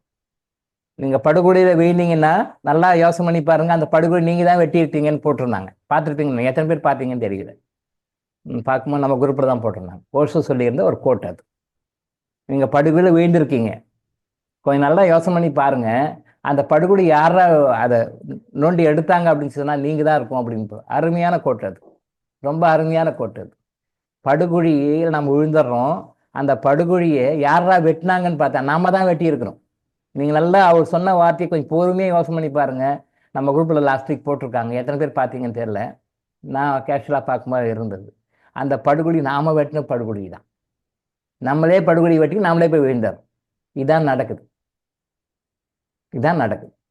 அப்போ அப்படி போனீங்கன்னா அந்த வழியில் வந்து கிணறு இருக்குப்பா, தரையோடு தரையாக கிணறு இருக்குது, அது ரோட்டுக்கும் கிணத்துக்கும் வித்தியாசம் தெரியாது, சரியான கிணறு அது. பாழுங்கிணறு விழுந்தால் எழ முடியாது, காப்பாற்ற முடியாது, நீங்களும் எழுந்து வெளியே வர முடியாது. அது மாதிரி கிணறு இருக்குப்பா, இந்த கையில் ஒரு டார்ச் பிடிச்சிக்கோங்க, டார்ச் பிடிச்சிட்டு போங்க அப்படின்னு சொல்கிறோம். டார்ச் இருக்குது, இந்த டார்ச் பிடிச்சி போங்க, கேர்ஃபுல்லாக போங்க, அந்த பக்கம் போகாதீங்க. நீங்கள் டார்ச் லைட் பிடிச்சிக்கிட்டே போய் கிணத்துல விழுந்தா யார் தப்பு? அது நம்ம தப்பு. உங்களுக்கு அங்கே வந்து கிணறு இருக்குன்னு தெரியும், உங்களுக்கு தெரியாது. ஒருத்தர் சொல்கிறாரு அங்கே ஒரு கிணறு இருக்குப்பா, அது பாழுங்கிணறு, பார்த்தா ரோடு மாதிரி தான் தெரியும், நீங்கள் உள்ளே போய் விழுந்துடாதீங்க, ஜாக்கிரதையாக போங்க, இந்த பக்கம் போகாதீங்க, இல்லை இப்படி சுற்றி போய். இல்லை நான் அப்படி தான் போவேன்றீங்க. சரி அப்படியா, இந்த பக்கம் போகாதீங்க நான் சொன்னால் கேட்க மாட்டேன்றீங்க. சரி ஓகே போகிறீங்க, இந்தாங்க கையில் ஒரு டார்ச் வச்சுக்கோங்க, டார்ச் வச்சுட்டே போங்க, அது கிணறு கொஞ்சம் ஜாக்கிரதை, கொஞ்சம் அப்படி சுற்றி உஷாராக கேர்ஃபுல்லாக போடுங்க. அதெல்லாம் முடியாது, நான் கரெக்டாக தான் பார்த்துக்கிறேன்னு சொல்லிட்டு டைலாக் பேசிட்டு டார்ச்சை பிடிச்சிக்கிட்டே போய் கிணத்துல விழுந்தா சொன்னவர் தான் என்ன பண்ண முடியும்? பண்ண முடியும். இப்போ டார்ச் பிடிச்சிட்டு போய் கிணத்துல விட்றவங்க தான் ஜாஸ்தி. நம்ம கையில் டார்ச்சையும் வச்சுக்கிட்டு விளக்கையும் வச்சுக்கிட்டு விளக்க பிடிச்சிட்டே போய் கிணத்துல விடுற கதை, விளக்க பிடிச்சே போய் கிணத்துல விடுறது. அப்படி தான் விழுந்துட்டு எல்லாருமே. விளக்க கொடுத்தாலும் அதை யாரும் பிடிச்சி கரெக்டாக பண்ணுறது இல்லை. கரெக்டாக பிடிச்சி இதுக்கு மேலே போய் வரைக்கும் தேவையில்லை ஆஃப் பண்ணிடுறோம். அப்போ இருட்டு போய் விழுந்துடுறோம். டார்ச்சில் சுவிட்ச் போட்டு பட்டன் போட்டு போட்டுகிட்டே இருக்கணும், போயிட்டே இருக்கணும். அந்த இடத்துல போங்க பாருங்க கர்மா எப்படி வேலை செய்யுது. அதை அப்படியே ஆண்டை வச்சுருந்தே போனீங்கன்னா உங்கள் கணவருக்குன்னு தெரியும். சொன்னார் போயிட்டு இருக்கணும்னு எவ்வளோ தூரம் ஒன்றும் வரல, அதை போய் ஆஃப் பண்ணி இது வரைக்கும் எதுக்கு அப்படின்னு சொல்லிட்டு ஆஃப் பண்ணிடுறோம். அந்த டைம் கணவர் வேண்டார். இதான் நம்ம பண்ணிக்கிறோம். ஸோ இந்த விஷயத்தை வந்து நீங்கள் மைண்டில் வந்து கரெக்டாக பிடிச்சிக்கிட்டீங்க அப்படின்னு சொன்னால் லைஃப்பில் வந்து நம்ம எங்கேயோ போயிடுவோம். தர்மத்தை ஃபாலோ பண்ணணும், இறைக்கட்டைகளை கரெக்டாக ஃபாலோ பண்ணணும். ஒரு பாயிண்ட்லாம் ஃபாலோ பண்ணி பாருங்கள். நீங்கள் சேனல் நோட் பண்ணிக்கோங்க. Day 1, Day 2, Day 3, Day 4 follow பண்ணிட்டே வாங்க. எவ்வளோ காலங்களாக முடியும் ஃபாலோ பண்ணுங்கள். இதுக்கு யாரும் ஒருத்தர் வந்து ஒரு லிஸ்ட்டு போட்டு கொஞ்சம் வேல் சார் மாதிரி ஒரு லிஸ்ட்டை போட்டு அதை நீங்கள் ஃபாலோ பண்ணி டிக் அடிங்க நம்ம சொல்கிறோம், சொல்லிக் கொடுக்கணும், தப்பு இல்லை. பட் அது வந்து நீங்களே பார்த்துக்கணும். இப்போது அந்த லிஸ்ட்டு சொல்லி கொஞ்சம் வேல் சார் சொல்லி அந்த லிஸ்ட்டு போட்டு ரெடி பண்ணியிருக்கோம். ஒரு எத்தனை பேர் அதை ஃபாலோ பண்ணீங்க? ஒரு 2 சகோதரர்கள் மட்டும் அனுப்பிச்சிருந்தாங்க. சார் நான் ரொம்ப ஸ்ட்ரிக்டாக ஃபாலோ பண்ணுறேன், இந்த லிஸ்ட்டெல்லாம் நான் கரெக்டாக ஃபாலோ பண்ணுறேன் சார், இதில் நான் எங்கே தப்பு பண்ணுறேன் எதாக இருந்தால் சொல்லுங்கன்னு எனக்கு மெசேஜ் அனுப்பிச்சிருந்தாங்க. ஒரு 2 பேர் மட்டும். சார் இப்போ கொஞ்சம் பேர் சார் அனுப்பிச்சு அந்த லிஸ்ட் நான் கரெக்டாக ஸ்ட்ரிக்டாக ஃபாலோ பண்ணுறேன், மேக்ஸிமம் 100% ஃபாலோ பண்ணுறேன். நான் நான் ஏதாவது எங்கேயாவது தப்பு பண்ணுறேன்னா அது எனக்கு பார்த்து கரெக்ட் பண்ணி சொல்லுங்கள் சார். ஒரு 2 மெசேஜ் அனுப்பிச்சிருங்க. இன்னும் அவங்களுக்கு இன்னும் ஃபீட்பேக் கொடுக்கல, நான் பண்ணேன். அது வரிசையாக பண்ணிவிடுவோம். அது நிறையா இருக்குது பெண்டிங் கொஸ்டின்ஸ், நிறைய ஆன்சர் பண்ண நிறையா இருக்குது, அதில் வரும். அது கேட்டிருக்காங்க. 2 பேர் தான் கேட்டிருக்காங்க இது வரைக்கும். இதில் நான் என்ன கரெக்ஷன் பண்ணணும் எனக்கு பார்த்து சொல்லுங்கள் அப்படின்னு அனுப்பிச்சிருக்காங்க. அந்த ஃபார்மை அனுப்பிச்சிருக்காங்க. நீங்கள் எத்தனை பேர் அந்த ஃபார்மை எனக்கு அனுப்ப வேண்டாம், நீங்கள் எத்தனை பேர் பார்த்துருக்கீங்க, ஒரு ரிவ்யூ பண்ணியிருக்கீங்க? சார் சொல்லியிருக்காரு, கொஞ்சம் சார் மெனக்கெட்டு ஃபார்மை ரெடி பண்ணி கொடுத்துருக்காரு. அதை நம்ம டெய்லி ஃபாலோ பண்ணி இதில் நம்ம என்ன பண்ணியிருக்கோம், என்ன செல்ஃப் அசஸ்மெண்ட் என்ன பண்ணியிருக்கோம், செல்ஃப் அசஸ்மெண்ட் என்ன பண்ணியிருக்கோம், இது பண்ணியிருக்கோம், இது பண்ணல, இது பண்ணியிருக்கோம், இது பண்ணல, இது எங்கே சரி பண்ணணும், எத்தனை பேர் நீங்கள் பார்த்துருக்கீங்க? யாரும் பார்க்கல. அப்போ அது எதுக்காக நாம் சொல்கிறோம்? கொஞ்சம் சார் ஒரு ரெடி பண்ணி ஃபைல் ரெடி பண்ணி எக்ஸல் ஃபைலை ரெடி பண்ணி உங்களுக்கு அனுப்புகிறாரு. அதை எத்தனை பேர் பிரிண்ட் அவுட் எடுத்து ஃபாலோ பண்ணி நம்ம செல்ஃப் எவாலுவேஷன் சொல்லணும், செல்ஃப் அசஸ்மெண்ட் எத்தனை பேர் பண்ணுறோம்? மலேசியாவிலேருந்து சிவசாமின்னு நினைக்கிறேன், சிவசாமின்னு நினைக்கிறேன் அவர் பேர். மெய்யுணர்வு மையம்னு சொல்லிட்டு உலகம் முழுசும் அங்கங்கே போயிட்டு நிறைய கிளாஸஸ் நடத்துவார், ஆன்மீக வகுப்புகள் நடத்துவார். மலேசியாவில் சிவசாமின்னு நினைக்கிறேன் அவர். மெய்யுணர்வு மையம் உங்களுக்கு கூட தெரிஞ்சிருக்கோங்க, மெய்யுணர்வு மையம். அவர் கிளாஸ் போடுவார். 1 வீக் கிளாஸு, 5 days 1 வீக் அந்த மாதிரி கிளாஸ் போடுவார். அங்கங்கே போடுவார். இங்கே சென்னையில் கூட எல்லாம் போடுவார். நல்ல விஷயம், அவர் சொல்கிற விஷயம் நல்ல விஷயம், தப்பில்லை. அதாவது மலேசிய வாழ் தமிழர் அவர். நல்ல விஷயம். எல்லாமே பர்ஃபெக்ட், எல்லாமே 100% கரெக்ட். அதாவது நம்ம தப்பே சொல்ல முடியாது. ஆனால் ஒரே ஒரு தப்பு என்னன்னா, அவர் கிளாஸ் வந்து நைட்டில் தான் நடத்துவார். கிளாஸ் வந்து கிட்டத்தட்ட ஒரு 6 மணி 7 மணிக்கு ஆரம்பிக்கும். நைட்டு 6-7 மணிக்கு ஆரம்பிக்கும் கிளாஸு. விடிய 3 மணிக்கு 4 மணிக்கு தான் விடுவார் கிளாஸு. அந்த 4-5 நாள் கிளாஸும் அப்படி தான். டே டைமில் கிளாஸ் இருக்காது, நைட்டில் தான் நடத்துவார். எல்லாம் பர்ஃபெக்ட்டு. ஆனால் அது ஒன்று மட்டும் தப்பு. நைட் சாப்பாடு 9-10 மணிக்கு கொடுப்பாங்க. அப்புறம் அதுக்கு பிறகு சாப்பிட்டு உட்காந்து கிளாஸ் நடக்கும். கிட்டத்தட்ட 3-4 மணிக்கு தான் முடியும் கிளாஸ். விடிகாலம் 3-4 மணிக்கு தான் முடியும். அந்த டைம் தான் கிளாஸ் டிஸ்பஸ் ஆகும். திருப்பி எகெயின் அடுத்த அப்படி ஒரு 5 நாள் 1 வீக் கோர்ஸ் மாதிரி நடத்துவார். அப்போ அவர் வந்து அந்த கிளாஸ் எல்லாம் முடிஞ்ச பிறகு எல்லாத்தையும் ஃபீட்பேக் ஃபார்ம் அனுப்ப சொல்லுவார். எல்லாரையும் அந்த ஒரு ஃபார்ம் கொடுத்து இந்த ஃபார்மை எல்லாம் ஃபில்அப் பண்ணுங்கள், எல்லாம் ஃபில்அப் பண்ணி எனக்கு அனுப்பிச்சுடுங்க, ஈவன் பை குரியர் கூட போஸ்ட்டில் கூட அனுப்பிச்சுடுங்க, நான் பார்த்து கரெக்ட் பண்ணுறேன் அப்படின்னு சொல்லுவார். அதை பார்த்து பண்ணுவார். நல்ல விஷயம், தப்பில்லை. அதாவது அவர் சொல்லிக் கொடுக்குறாரு, என்ன விஷயம் சொல்லிக் கொடுக்குறாரு, அதை எப்படி ஃபாலோ பண்ணுறாங்க, அதை நீங்கள் எல்லாரும் எனக்கு அனுப்புங்க, நான் ரிவ்யூ பண்ணுறேன். ஒன்றொருத்தையும் ரிவ்யூ பண்ணி இங்கே தப்பு பண்ணுறீங்க, இங்கே சரி பண்ணுங்க, இங்கே தப்பு பண்ணுங்க, இங்கே சரி பண்ணுறீங்க, இங்கே தப்பு பண்ணுங்க, சரி பண்ணுங்க, கரெக்ட் பண்ணி விட்றேன் அப்படின்னு சொல்லுவார். நிறைய பேர் அனுப்பிச்சுடுவாங்க.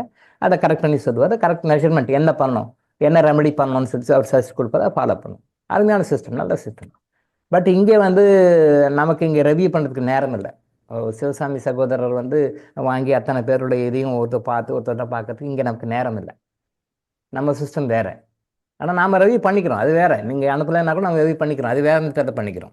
அவருக்கு சிவசாமி சாருக்கு தெரியாது, அதனால் அவர் ஃபிசிக்கலாக ஃபார்ம் வாங்கி பண்ணுறாரு. அதை நம்ம வேறு டெக்னிக், சித்தர்கள் டெக்னிக் யூஸ் பண்ணால் நம்ம பார்த்துக்கிறோம், பண்ணிக்கிறோம். அந்த ஃபார்ம் வந்து அனுப்புவோம். ஆனால் அந்த ஃபார்மை வந்து அவங்க மலேசியாவுக்கு அனுப்பிச்சிடுவாங்க. இங்கேருந்து அவர் மலேசியாவுக்கு அனுப்பிச்சிடுவாங்க, கரெக்ட் பண்ணி அனுப்பிச்சிடுவார். நீங்கள் அப்படி வந்து நீங்கள் செல்ஃப் எவாலுவேஷன் நீங்கள் பண்ணிக்கணும்னு நம்ம எதிர்பார்க்குறோம். அதை நீங்களே பார்த்து நீங்களே கரெக்ட் பண்ணுங்க. அதான் டவுட் வந்து நம்ம கிளியர் பண்ணுங்க. இப்போ ஒரு சகோதர சிவசாமி மேட்டரில் என்ன விஷயம், அவர் மலேசிய வாழ் தமிழர், அவர் தமிழர்களுடைய விஷயத்தை எல்லாமே எடுத்துக்கிறாரு. ஆனால் நைட்டில் கண்ணு முடிக்கக்கூடாதுன்ற ஒரு பெரிய ஒரு இறை உண்மையை வந்து அவர் தெரியல. அவர் கிளாஸே நைட்டு தான் நடத்துவார். அது மட்டும்தான் அவர் செய்யறது, வேற ஒன்றுமே இல்லை. கம்பல்சரியாக எல்லாரும் நைட்டில் தூங்கணும். மனிதர்களாக பிறந்தால் எல்லாரும் தூங்கணும், எல்லாரும் கம்பல்சரியாக தூங்கணும். யோகிகள் 3 மணிக்கு எழுவாங்க. சாதாரண மக்கள் யார்? யோகிகள் 3 மணிக்கெல்லாம் எழுந்துருவாங்க. சாதாரண மக்களே 4 மணிக்கு எழுணுன்றார். சாதாரண மக்களே, தட் இஸ் போகிகள். யோகிகள் 3 மணிக்கு எழுணும், போகிகள் 4 மணிக்கு எழுணும். ரொம்ப அதுக்கு அடுத்த லெவல் பீப்புள் 5 மணிக்கு எழுணும். 6 மணிக்கு மேலே எழுறோம் அரக்கர்கள், அசுரர்கள். நம்ம அப்படி சொல்லலாம்.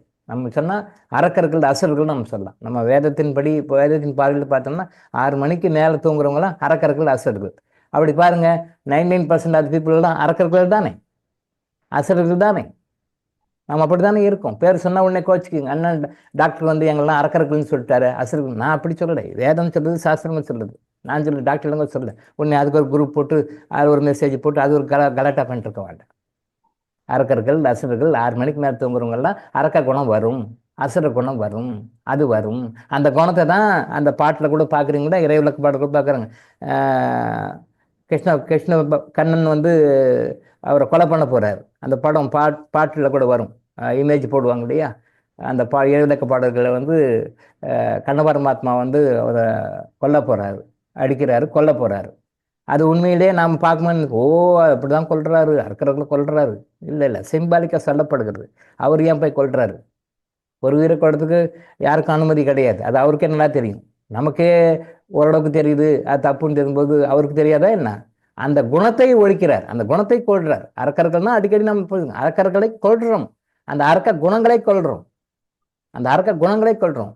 பொய், பொறாமை, பொச்சரிப்பு, ஏமாத்து வேலை, திருடுறது, மற்றவங்கள வளர்ச்சியை ஏற்றுக்காதது, மற்றவங்கள முன்ன விட்டு பின்னாடி புறம் பேசுறது, இது மாதிரி நிறைய குணங்கள் இருக்குது. எல்லாமே அரக்க குணங்கள் தான். இந்த குணங்களை எல்லாம் கொல்லணுன்றது தான் வந்து அசுரர்களாக உருவாக்கப்பட்டு சொன்னாங்க. ஆனால் இவங்க வந்து யாரையும் ஒரு உயிரை கொள்ற மாதிரி நம்ம நினச்சிக்கிறோம். அந்த இமேஜில் அப்படி தான் போடுறாங்க. ஆனால் அப்படி இல்லை. உண்மையான கருத்து அரக்க குணங்களை கொள்ளணும். 6 மணிக்கு மேலே எழுந்து அரக்க குணம் தான் நமக்கு வரும். நாம் ஏற்றுக்கிட்டாலும் ஏற்றுக்கலனாலும், அக்செப்ட் பண்ணிட்டாலும் அக்செப்ட் பண்ணுங்க, அரக்க குணம் தான் வரும். அந்த அரக்க குணம் நம்ம லைஃப்பில் எந்தெந்த நிலைமையில், எந்தெந்த சுச்சுவேஷனில், எந்தெந்த மாதிரி வகைகளில், எந்த மாதிரி டிசைனில் வரணுமோ அது வரும், கண்டிப்பாக வரும். நம்மெல்லாம் அரக்க குணம் நம்மகிட்டையும் இருக்குது, அசுர குணமும் இருக்குது, தேவகுணமும் இருக்குது, அசுர குணமும் இருக்குது. ரெண்டுமே இருக்குது. ரெண்டுமே கலந்தவன் தான் மனுஷன். ரெண்டுமே இல்லாதவங்க யாருமே கிடையாது, எல்லாருக்குமே இருக்குது. அது எவ்வளோ பர்சன்டேஜ் தான் வித்தியாசம். தேவகுணமா இல்லை அரக்க குணமா, ரெண்டுமே எடுத்துக்கணும். தேவகுணம் எவ்வளோ இருக்குது, தேவகுணம் எவ்வளோக்குள்ள அதிகமாக இருக்கோ அவ்வளோக்குள்ள அதிகமாக இருக்கும். அப்போ கொஞ்சம் எது கேப் ஃபீல் பண்ணும், அசுரகுணம் ஃபீல் பண்ணும். இல்லை அசுரகுணம் எவ்வளோக்குள்ள அதிகமாக இருக்கும் அவ்வளோ ஃபுல்லாக இருக்கும், அப்போ தேவகுணம் ஃபீல் பண்ணும். ரெண்டுமே கலந்தவன் தான் மனுஷன். 100% நம்ம தேவகுணம் நம்மக்கிட்ட 100% நம்ம வரும்போது நம்ம கடவுளாக மாறிடும். அது எவ்வளோக்குள்ள குறையுது அவ்வளோக்குள்ள மனிதனாக இருப்போம். 0லேருந்து 100% வச்சுக்கோங்க. அரக்க குணமும் இருக்குது, தேவகுணமும் இருக்குது. எவ்வளோ இருக்குன்றது தான் மேட்டர். மனிதனாக பிறந்தால் எல்லாருக்குமே தேவகுணம் இருக்குது, நல்லவன் தான். எல்லாரும் கெட்டவங்க தான், அரக்க குணம் கொஞ்சமே இருக்கும். எவ்வளோ பர்சன்டேஜ் தான் வித்தியாசம். இதை வச்சா நம்ம சொல்கிறோம், இவங்க நல்லவங்க அப்படின்னா தேவகுணம் அதிகமாக இருக்குதுன்னு அர்த்தம். இவங்க கெட்டவங்க அப்படின்னா அரக்க குணம் அதிகமாக இருக்குதுன்னு அர்த்தம். வேற ஒன்றும் இல்லை, சிம்பிள். நீங்கள் எப்படி வேணாலும் எடுத்துக்கணும். இவங்க நல்லவங்க, தேவகுணம் அதிகமாக இருக்கு, அசுரகுணம் கம்மியாக இருக்கு. இவங்க கெட்டவங்க, அசுரகுணம் அதிகமாக இருக்கு, தேவகுணம் கம்மியாக இருக்கு. அவ்வளோதான். மகா மோசமான மனுஷன். அப்போ அசுரகுணமே தான் இருக்கு, நிறைய தேவகுணம் இல்லை. இவர் ரொம்ப உத்தம புத்திரர். அப்போ இவர்கிட்ட தேவகுணமே இருக்கு, அசுரகுணம் இல்லை. ரொம்ப மியாக்ரா இருக்கும். அதான். ஸோ அந்த டெவலப்மெண்ட் நான் பண்ணிக்கணும். 6 மணிக்கு மேலே பெட்டில் படுக்கவே கூடாது. எந்த காரணத்துக்கும் நான் எனி அக்கௌண்ட் படுக்கவே கூடாது. உங்களுக்கு அறியாமல் அந்த அசுரகுணம் உங்கள் வரும். அசுரன் வந்து உள்ளே உட்காந்துக்குவோம். நீங்கள் ஆண் பாலாக எடுத்துக்கிட்டாலும் சரி, பெண் பாலாக எடுத்துக்கிட்டாலும் சரி, எப்போ எந்த ஃபார்மில் எந்த ஜென்ரலில் எடுத்துக்கிட்டாலும் சரி உங்கள் வரும். அப்போ அது உங்களுடைய வாழ்க்கையில் எங்கெங்கெல்லாம் இப்படி வேலை செய்யணுமோ கரெக்டாக செய்யும். நம்ம அதை அக்செப்ட் பண்ணிக்கணும். அக்செப்ட் பண்ணிக்கிறது இல்லை. எத்தனை பேர்? 88 பேர். 88 பேர் தான். என்ன டைமு? 6:15. 6:15க்கு 88 பேர் தான் முடிச்சிருக்கீங்க. மிச்சமெல்லாம் அசுரகுணம் தான். அப்போ அசுரகுணம்னா அசுரகுணம் தான். அதுக்குண்டான சுச்சுவேஷன் அதுக்குண்டான கிரியேஷன் எல்லாம் கொண்டு வந்து விடுக்கும். அது வேலை தானே செய்யும். தான் யாரும் மாற்ற முடியாது. தான் மொபைல்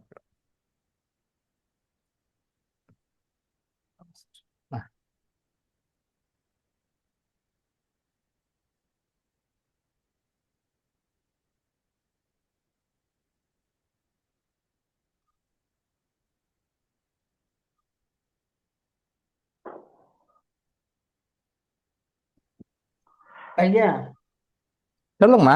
ஐயா நான் பிரிண்ட் அவுட் எடுக்கல ஐயா. ஆனா டெய்லி டைரியில எழுதிக்கிட்டே வரீங்க. அதை ஃபாலோ பண்ணிட்டு காலையில எத்தனை மணிக்கு எழுதுறேன், மன்னிப்பு கேட்கறது, கால் தொட்டு கும்பிடுறது, இதெல்லாம் நான் நோட்ல எழுதிக்கிட்டு வரேங்க. நான் பிரிண்ட் அவுட் மட்டும் எடுக்கல நான்.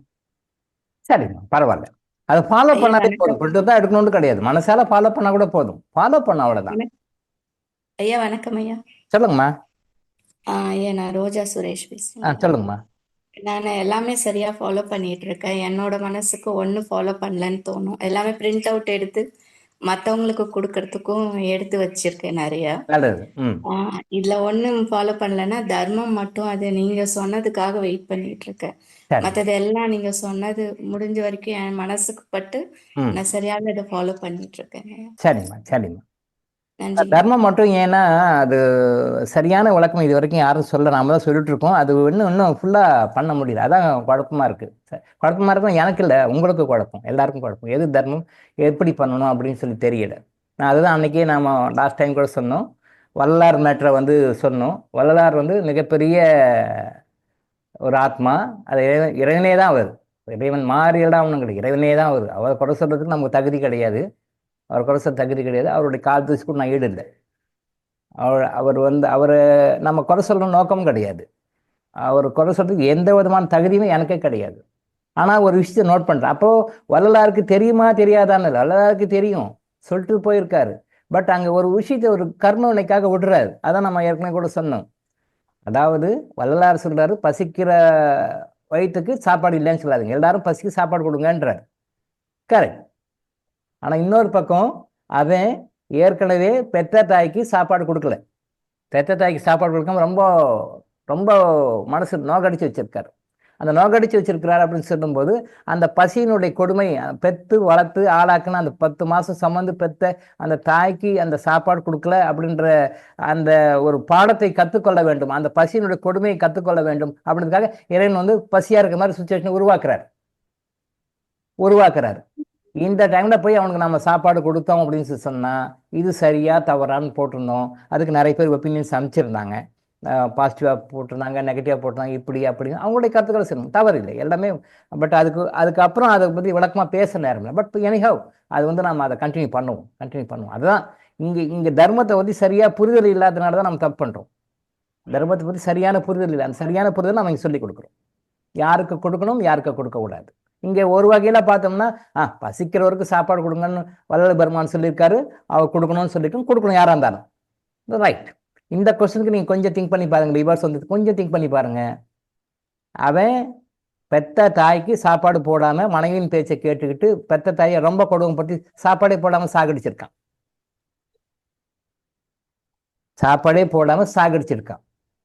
பல வகையில் அது நான் ஓப்பனாக சொல்ல முடியல. அந்த மாதிரி ரொம்ப கொடுமைப்படுத்தியிருக்கான். பெத்து அந்த வயிறு சாபம்லாம் கொடுக்கல. அந்த அம்மா அப்பா கூட சாபம் கொடுக்கல. நான் இது கற்பனை இல்லை, ரியலாக நடந்த விஷயம் சொல்கிறேன். ரியலாக நடந்த விஷயம் அது.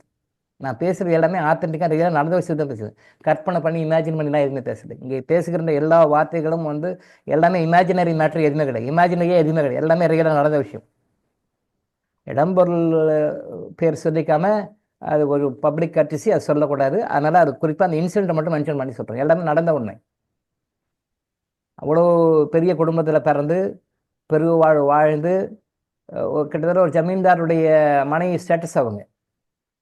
அப்புறம் அவர் மறைஞ்சிடறாரு காலகட்டத்தில். அது அப்படி அப்படியே போய் இவங்க நல்லா இருக்காங்க. ஒரு ஸ்டேஜில் அந்த அம்மாவுக்கு சாப்பாடு கொடுக்காம அது ரொம்ப கேவலமாக ட்ரீட் பண்ணி, இது நம்ம பப்ளிக்கில் சொல்ல முடியாது, அவ்வளோ கேவலமாக ட்ரீட் பண்ணியிருக்காங்க. பப்ளிக்கில் சொல்கிறதுக்கு எனக்கே சங்கடமாக இருக்குது. அவ்வளோ அவ்வளோ கேவலமாக ட்ரீட் பண்ணியிருக்காங்க அந்த அம்மாவை. அந்த அம்மா இறந்துடுறாங்க. இறந்த பிறகு அவங்களுக்கு வந்து அடக்கம் பண்ணுறதுக்கு செலவு பண்ணிக்கிறாரு. கிட்டத்தட்ட ஒரு 15 இயர்ஸ் பேக்கு. அடக்கம் பண்ணுறதுக்கு மட்டும் 3 lakhs செலவு பண்ணிக்கிறார். அடக்கம் பண்ணுறதுக்கு மட்டும் 3 lakhs. பால் அபிஷேகம் பண்ண, அந்த அந்த தேர் கொண்டு போகிற அபிஷேகம் பண்ண, அந்த பாடைன்னு சொல்லுவோம் இல்லையா, அது டெக்கரேஷன் என்ன 3 lakhs செலவு பண்ணிக்கிறேன். நியர்லி ஒரு 15 இயர்ஸ் பேக். அந்த அம்மாவுக்கு பச்சை தண்ணி கொடுக்கல உயிரோடு இருக்கும்போது. அந்த அம்மாவுக்கு பச்சை தண்ணி கொடுக்கல. ஆனால் இறந்த பிறகு 3 லட்ச ரூபா செலவு பண்ணுறாரு. யாருக்கு வேணும் அது? யாருக்கு வேணும்? பசித்த வயிற்றுக்கு சாப்பாடு கொடுக்கல. எவ்வளோ கேவலப்படுத்தியிருக்காங்க அவரும் அந்த அம்மாவும். மனைவி பேச்சு கேட்டு இவரும் பண்ணார். அந்த கொடுமையை அவர் ஒரு ஸ்டேஜில் பிச்சைக்காரனாக இருந்து அந்த சாப்பாடு சாப்பிட முடியாது, அனுபவிக்கணும். That is rule. அதை யாரும் மாற்ற முடியாது. பட்னியாக தான் இருக்கணும். அந்த பட்னியாக இருக்கிறவனுக்கு நீங்கள் போய் சாப்பாடு கொடுத்தீங்க அப்படின்னு சொல்லி சொன்னால் நீங்கள் இறைவனுடைய நோக்கத்தில் குறுக்க நுழைகிறீங்களா இல்லையா? இப்போ இதுக்கு பனிஷ்மெண்ட் உண்டா இல்லையா? இதுதான் கொஞ்சம் யோசனை பண்ணுங்கன்னு சொல்கிறேன். அப்போ வள்ளல் பெருமான் சொன்ன தப்புன்னு சொல்ல வரல. திரும்பவும் சொல்கிறேன், வள்ளல் பெருமானை வந்து அவர் வந்து கிரிட்டிசைஸ் பண்ணுறதுக்கோ அவரை கமெண்ட் பண்ணுறதுக்கோ எந்த தகுதியுமே எனக்கு கிடையாது. எதுவுமே கிடையாது. அவருடைய கால் தூசிக்கீடு இல்லை. நாங்கள் புரிந்து கொள்ளுங்கள்னு சொல்ல வரேன். வள்ளல் பெருமான குறை சொல்ல. அவர் ஒரு ஒரு ஒரு விஷயத்தை வந்து ஒரு மகத்தான விஷயத்த சொல்லிட்டு போயிருக்காரு. தப்பு இல்லை, கரெக்டு, 100% கரெக்டு. இந்த உலகம் உள்ள வரைக்கும் அவர் சொன்னது கரெக்டு. அவர் சொன்னதில் எந்த ஒரு தப்பும் கண்டுபிடிக்கல. ஆனால் இங்கே ஒரு விஷயத்த நுணுக்கம் விட்டுட்டு போயிருக்காரு. இதுக்கு மேலே நீங்கள் பார்த்து கண்டினியூ பண்ணிக்கோங்க அப்படி சொல்லி விட்டுட்டு போயிருக்காரு. அவ்வளோதான். அப்படின்னா என்ன அர்த்தம்? ஃபார் எக்ஸாம்பிள், நீங்கள் லைவாக அதை புரிஞ்சுக்கணுன்னா, இப்போ நம்ம 6th படிக்கிறோம். 6th பண்ணி முடிச்சு போன உடனே 7th போயிடுறோம். 7th போன உடனே வேற ஒரு டீச்சர் வராரு. அதே மேத்தமெட்டிக்ஸ் எடுத்துக்கோங்க. அடுத்தது 8th போகிறோம். ஒரு கிளாஸ்க்கு ஒரு டீச்சர் வராங்க. அப்போது நம்ம 6th படிக்கும்போது நம்ம சொல்லிக் கொடுத்த டீச்சருக்கு 7th 8th சிலபஸ் தெரியாதுன்னு அர்த்தமா? அவர் 6ஆம் கிளாஸோடு சரி, 7ஆம் கிளாஸ் 8ஆம் கிளாஸ் அது தெரியாது அப்படின்னு சொல்ல முடியுமா? இல்லை. 7th படிக்கும்போது அப்போ நம்ம 8th 9th படிக்கிற டீச்சர்ஸ் அவங்க தான் அப்போ சொல்லியிருக்கோம். இப்போ இவருக்கு பழைய டீச்சர் தெரியாதுன்னு சொல்ல முடியுமா? அவங்களுக்கு எல்லாம் தெரியும். அந்தந்த ஸ்டாண்டர்டுக்கு தகுந்த மாதிரி எடுப்பாங்க. இப்போது சகோதரி ரோஜாவே எடுத்துக்கோங்க, ரோஜா சுரேஷ் நாலுமே எடுத்துக்கோங்க. ஒரு 3 கிளாஸ்க்கு போகிறாங்க, 4 கிளாஸ் ஹையர் கிளாஸ் அடுத்த கிளாஸ் போகிறாங்கன்னா, அப்போ அந்த கிளாஸ் போகிறாங்க, அந்த கிளாஸ் லெவலுக்கு என்ன சொல்லிக் கொடுக்குமோ அதான் சொல்லிக் கொடுப்பாங்க. அடுத்த கிளாஸ்க்கு போகிறது சொல்லி தர மாட்டாங்க. ஏன்னா அவங்கவுங்கள அப்போது மிஸ்ஸுக்கு வந்து இதெல்லாம் தெரியல, அந்த ஸ்டூடெண்ட் சொன்னால் எப்படி இருக்கும்? அந்த கன்சர்ன் ஸ்டூடெண்ட்டுக்கு மிஸ்ஸுக்கு அந்த கிளாஸ் பாடலாம் தெரியல பாரு, இதுதான் தெரியுதுன்னு சொன்னால் எப்படி இருக்கும்? அவங்க எல்லா கிளாஸுக்கும் போவாங்க, அந்த ஸ்டாண்டர்டுக்கு போவாங்க. அவங்க பிகாஸ் அவங்க பிஜி முடிச்சிருக்காங்க, யூஜி முடிச்சிருக்குன்னு தெரியும். பட் உங்கள் கிளாஸுக்கு உங்களுக்கு என்ன சொல்லிக்கணுமோ அந்த அளவுக்கு சொல்லிக் கொடுக்கும். அவ்வளோதான். அப்போ அதுக்கெல்லாம் தெரியும். அதே மாதிரி தான் வள்ளலாரும் இந்த லெவலுக்கு சொல்லிக் கொடுத்தா அப்போ இந்த லெவலுக்கு தெரியாதுன்னு அர்த்தம் இல்லை. அப்போ இறைவனுடைய ஆங்கைப்படி அவன் பட்னியாக இருக்கணும், அவன் பட்னியாக இருந்து அந்த வழியினுடைய அந்த பசியினுடைய வேதனையை வழியை அனுபவிக்கணும் அப்படின்றது உண்மை. அதை அனுபவிக்கணும் அப்புறம் வள்ளல் பெருமான் தெரியாமலாம் இல்லை, தெரியும். பட் அந்த லெவலுக்கு சொல்லிட்டு போயிருக்காரு. அவ்வளோதான். நீ இந்த அளவுக்கு தெரிஞ்சுக்கப்பா அப்படின்னு சொல்லிட்டு போயிருக்காரு. வேற ஒன்றும் சொல்லலை. அவர் அந்த லெவலுக்கு அவங்க தெரிஞ்சுக்குவாங்க. பசிக்கிறவனுக்கு சாப்பாடு கொடுக்கணும், ரைட்டு, ஓகே. இங்கே அவன் அனுபவிக்கணும். அப்போ நம்ம குறுக்கு நுழையிடக்கூடாது, வெளிக்கூடாது. அப்போ தான் டிவைன் பிளான் குறுக்கு நுழைஞ்சோம்னா பிரச்சனைகள் வரும். அதான் இப்போ நம்ம பாத் ஃப்ளவர் ரெமடிஸை பற்றி நம்ம குரூப்பில் போட்டிருந்தாங்க. பாத் ஃப்ளவர் ரெமடிஸை பற்றி போட்டிருந்தாங்க. அது புக்கு பிடிஎஃப் எல்லாம் அதை போட்டிருந்தாங்க. கரெக்டு. அதாவது பாத் ஃப்ளவர் ரெமடி எப்படி வந்தது அப்படின்னு சொல்லி சொன்னால், அவர் வந்து ஒரு அலோபதி டாக்டர். அவர் அலோபதி டாக்டர், எம்டி. எல்லாருமே வந்து உடம்புல தான் நோய் இருக்குது, அந்த உடம்புல இருக்கிற நோயை போக்கணும் அப்படின்றதுக்காக எல்லாருமே பண்ணிட்டு இருக்கும்போது, அவர் ரொம்ப ஃபேமஸான டாக்டர், ரொம்ப பணக்கார டாக்டர். லண்டனில் வந்து ரொம்ப ஃபேமஸான டாக்டர். அவருக்கு நிறைய நோய்களெல்லாம் பண்ணுறாரு. ஆனால் மனசாட்சி உறுத்துது அவருக்கு. என்ன உறுத்துது? பணம் வாங்குகிறோம், அவங்களுக்கு ட்ரீட்மெண்ட் கொடுக்குறோம், ஆனால் நோய் வந்து திருப்பி வருது, குணமாக்க முடியல. இது என்னன்னு மனசாட்சி உறுத்துது. யோசனை பண்ணுறாரு, பணம் வாங்குற பணத்துக்கு நம்மளால் சர்வீஸ் பண்ண முடியும், இது என்ன காரணம் அப்படின்னு சொல்லிட்டு அப்புறம் திங்க் பண்ணுறாரு. அப்புறம் ஃபாரஸ்ட்டுக்கு போகிறாரு. மவுண்ட் வேர்னான்னு ஒரு இடம், இங்கிலாந்து வந்து மவுண்ட் வர்னான்னு ஒரு பிளேஸ். அந்த பிளேஸில் போயிட்டு அப்படியே சுற்றி சுற்றி சுற்றி கண்டுபிடிச்சி ஒரு 38 வகையான மருந்துகளை கண்டுபிடிக்கிறார், மலர்களை கண்டுபிடிக்கிறார். 38 வகையான மலர்களை கண்டுபிடிக்கிறார். அந்த 38 வகையான மலர்களும் வந்து ஒரு ஒரு மனநோயை குணமாக்குகிறது அப்படின்னு சொல்லி கண்டுபிடிக்கிறார். அதை கண்டுபிடிச்சி கொண்டு வர்றார். டாக்டர் பாச் ஃப்ளவர் ரெமெடிஸ்ன்னு சொல்லுவாங்க. அப்போ அவர் ஏன் கண்டுபிடிக்கிறாரு, அதை ஏன் கண்டுபிடிக்கிறார், நல்லா யோசனை பண்ணி பாருங்க. இங்கே இந்த கண்டுபிடிப்புகள் எல்லாமே வந்து நான் நல்லா இருந்தால் போதும், என் பொண்டாட்டி புள்ள குட்டி நல்லா இருந்தால் போதும் அப்படின்னு நினச்சவங்க யாரும் கண்டுபிடிக்கல. இந்த சமுதாயம் நல்லா இருக்கணும், இந்த சமுதாயத்துக்கு நம்ம ஏதாவது பண்ணணும். நம்ம வந்து இறக்கட்டை 14வது இறக்கட்டை சொல்கிறோமே, இந்த சமுதாயத்துக்கு நம்மளால என்ன பண்ண முடியும், இந்த சமுதாயத்துக்கு நம்ம என்ன பண்ணணும் அப்படின்னு நினச்ச ஆத்மாக்கள் தான் இந்த மாதிரி கண்டுபிடிக்கலாம் பண்ணியிருக்காங்க. அப்போ அவர் பார்க்குறாரு, மனிதனுக்கு நோய்கள் வருவது மனதின் மூலமாக வருகின்றது. அந்த மனதை சரி பண்ணோம்னா உடல் நோய்கள் சரியா போயிடும், அப்படின்னு ஒரு கான்செப்ட் கொண்டு வந்து மனிதர்களை வந்து அவர் 38 வகைகளாக பிரிக்கிறார். மனிதர்களை 38 வகைகளாக பிரிக்கிறார்.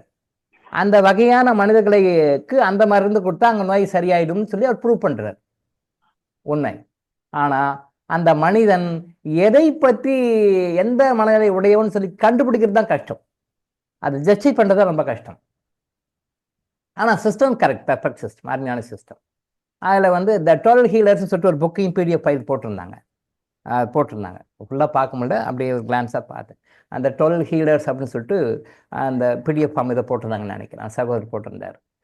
அந்த த 12 ஹீலர்ஸ் அப்படின்ற புக்கு தான் அவர் முதல்ல எழுதின புக்கு. ஃபர்ஸ்ட் டைம் அவர் எழுதின புக்கு ரிசர்ச் பண்ணி முதல்ல 12 மருந்துகளை 12 மடல்கள்ல இருந்து அந்த மருந்துகளை கண்டுபிடிச்சி அதை எழுதுறாரு. அப்போ அது மக்களுக்கு நிறைய நன்மைகள், நிறைய பெனிஃபிட்ஸ் எல்லாம் கிடைச்ச பிறகு அப்புறம் ஆராய்ச்சி பண்ணி அப்புறம் நிறைய 38 விஷயத்தை கண்டுபிடிக்கிறார். அந்த 12 விஷயம் கண்டுபிடிச்ச பிறகு எழுதுகிற புக்கு தான் த 12 ஹீலர்ஸ்ன்ட்டு. அந்த புக்கை எப்பயாவது நம்ம டைம் கிடைச்சோம்னா நம்ம கிளாஸில் ரெவியூ பண்ணி சொல்லிக் கொடுக்கலாம். அது இங்கிலீஷ் புக். அந்த புக்கில் ரெவியூ பண்ணி போட்டு அந்த 12 ஹீலர்ஸ் புக்கை பார்த்தீங்கன்னா அங்கேயும் பாருங்கள் ஒரு புள்ளி வச்சுப்பாங்க, ஒரு பாயிண்ட் வச்சுருப்பாங்க. ஒரு இடத்துல ஒரு 2 3 இடத்துல அதை நோட் பண்ணியிருப்பார் அவர். நல்லா நோட் பண்ணி பார்த்தா தெரியும். அது நான் ரெவியூ பண்ணும்போது நான் சொல்லிக் கொடுக்குறோம். அது ஒரு இடத்துல சொல்லுவார், ஆத்மா டிவைன் பிளான் அப்படி சொல்லுவார். ஒரு இடத்துல 2 இடத்துல மென்ஷன் பண்ணுவார், நம்ம பின்னாடி சொல்லி காட்டுவோம். அதை டிவைன் பிளானுக்கு தகுந்த மாதிரி நம்ம நடந்துக்கணும். எப்பெல்லாம் டிவைன் பிளானை விட்டு நம்ம டீவியேட் ஆகிறோமோ அப்பெல்லாம் நமக்கு மனம் மாறுது. மனம் மாறும்போது நம்ம கஷ்டப்படுறோம். அப்போ இந்த மருந்துகளை சாப்பிடும் பொழுது நம்ம டிவைனாக மாறுறோம், நம்ம பிரச்சனைகளாக தீரும். அப்போ நம்ம வந்து டிவைன் பிளானுக்கு கட்டுப்பட்டு நடக்கணுன்ற மாதிரி இப்போ நம்ம சொல்கிற கருத்தை அவர் கொண்டு வருவார். அந்த புக்குடைய எசன்ஸ், த 12 ஹீலர்ஸ்னுடைய எசன்ஸு, அந்த இன்ட்ரொடக்ஷன் நீங்கள் படிச்சிங்கன்னா இங்கிலீஷில் போட்டிருப்பார், இங்கிலீஷ் புக் அது, அதில் போட்டிருக்கோம். இப்போ நான் சொல்கிற கருத்தை அவர் சொல்லியிருப்பார், வேறு வேர்ட்ஸ் சொல்லியிருப்பார், பட் நான் சொல்கிற கருத்து அது. டிவைன் பிளான் ஒன்று இருக்குது. அந்த டிவைன் பிளானுக்கு ஆப்போசிட்டாக நம்ம போனோம்னா நமக்கு நோய்கள் வருகின்றன. அந்த டிவைன் பிளானை ஒட்டி நம்ம போனோம்னா நமக்கு அந்த நோய்கள்லாம் வராது. அப்போ நம்ம டிவைன் பிளானுக்கு குறுக்க நுழையக்கூடாது. அப்போ டிவைன் பிளானுக்கு ஆப்போசிட்டாக நம்ம வேலை செய்யும் பொழுது நம்முடைய மனம் மாறுகின்றது. மைண்ட் மாறிடும், ஆட்டோமேட்டிக்காக மைண்ட் மாறிடும். அப்போ தப்பாக செய்வோம், கஷ்டப்படுவோம். அப்போ இந்த மருந்துகள், இந்த மலர் மருந்துகள் சாப்பிட்டோம்னா அந்த மனசு சரியாகும் அப்படின்னு. அப்போ மனசு சரியாச்சுன்னா அப்போ டிவைன் பிளானுக்கு தகுந்த மாதிரி நம்ம நடந்துக்குவோம் அப்படின்ற மாதிரி மறைமுகமாக சொல்லுவார். இதை நம்ம ஃபியூச்சரில் டைம் கிடைக்கும்போது அதை உலக்க சொல்லும்போது இந்த கருத்து அதில் வரும் நான் சொல்கிறேன். ஏன்னா அதெல்லாம் நமக்கு நல்லா தெரியும். பாச் வந்து 38 வகையாக பிரிக்கிறார். ஹோமியோபதியை கண்டுபிடிச்ச டாக்டர் ஹானிமன் வந்து கிட்டத்தட்ட ஒரு 640 வகையாக மனிதர்களை பிரிக்கிறார். 640 வகையாக மனிதர்களை பிரிக்கிறார் அவர். அவர் வந்து ஹோமியோவில் நிறைய பார்த்துட்டு ரொம்ப கிளாஸிஃபை பண்ண முடியல, ரொம்ப கஷ்டமாக இருக்குது அப்படின்றதுக்காக அவரும் ஹோமியோபதியை ட்ரை பண்ணி ப்ராக்டிஸ் பண்ணி ரொம்ப கஷ்டமாக இருக்குது, இதை விட மக்களுக்கு சுலபமான ஒரு வழியை கொடுக்கணும் அப்படின்றதுக்காகத்தான் வந்து டாக்டர் பாச் வந்து ஹோமியோபதியிலேருந்து வந்து இந்த மடல் மருத்துவங்களை கொண்டு வர்றார். இதில் 38 அதில் வந்து கிட்டத்தட்ட 640 வகையாக ஹானிமன் வந்து மக்களை பிரிக்கிறார். இப்போ நம்ம பார்க்குற மக்களை எப்படி பிரிக்கிறோம்? இவங்க தமிழ்நாடு பீப்புள், இவங்க ஆந்திரா பீப்புள், ஏதாவது ஒரு கேட்டகரியில் பிரிக்கிறோம். படித்தவங்களா, இவங்களாம் UG படித்தவங்க, இவங்களாம் PG படித்தவங்க, இவங்களாம் ஸ்கூலிங்கோட நின்றவங்க. பணக்காரங்களா, இவங்கெல்லாம் வந்து ரொம்ப பணக்காரங்க, இவங்க மீடியம் பணக்காரங்க, இவங்க ஆவரேஜ் பணக்காரங்க, ஏதோ ஒரு கிளாஸிஃபிகேஷன் பண்ணுறோம் இல்லையா, ஏதோ ஒரு வகையில் கிளாஸிஃபை பண்ணுறோம். அதே மாதிரி டாக்டர் ஹனிமன் வந்து மனிதர்களை கிளாஸிஃபை பண்ணுறாரு. கிட்டத்தட்ட 640 வகையாக பிரிக்கிறார் அவர் ஒருத்தரும் ஒன்று டக்குன்னு. அப்போ எந்த வகையுள்ள மனநிலையுள்ள மனிதன் சொல்லி கரெக்டாக கண்டுபிடிச்சி அந்த மருந்து கொடுத்தோம் நோய் சரியா போயிடும், பர்மனண்டாக சரியா போயிடும். 640 வகையாக பிரிக்கிறார் அவர். அந்த 640 வகையை கரெக்டாக கண்டுபிடிக்கிறது ரொம்ப கஷ்டம். இது இந்த வகை தான், இது இந்த வகை தான், இந்த வகை தான், இந்த வகை தான் கரெக்டாக கண்டுபிடிக்கணும். அந்த வகையில் கண்டுபிடிச்சி நீங்கள் அந்த மருந்து கொடுத்தீங்கன்னா சரியாயிடும்.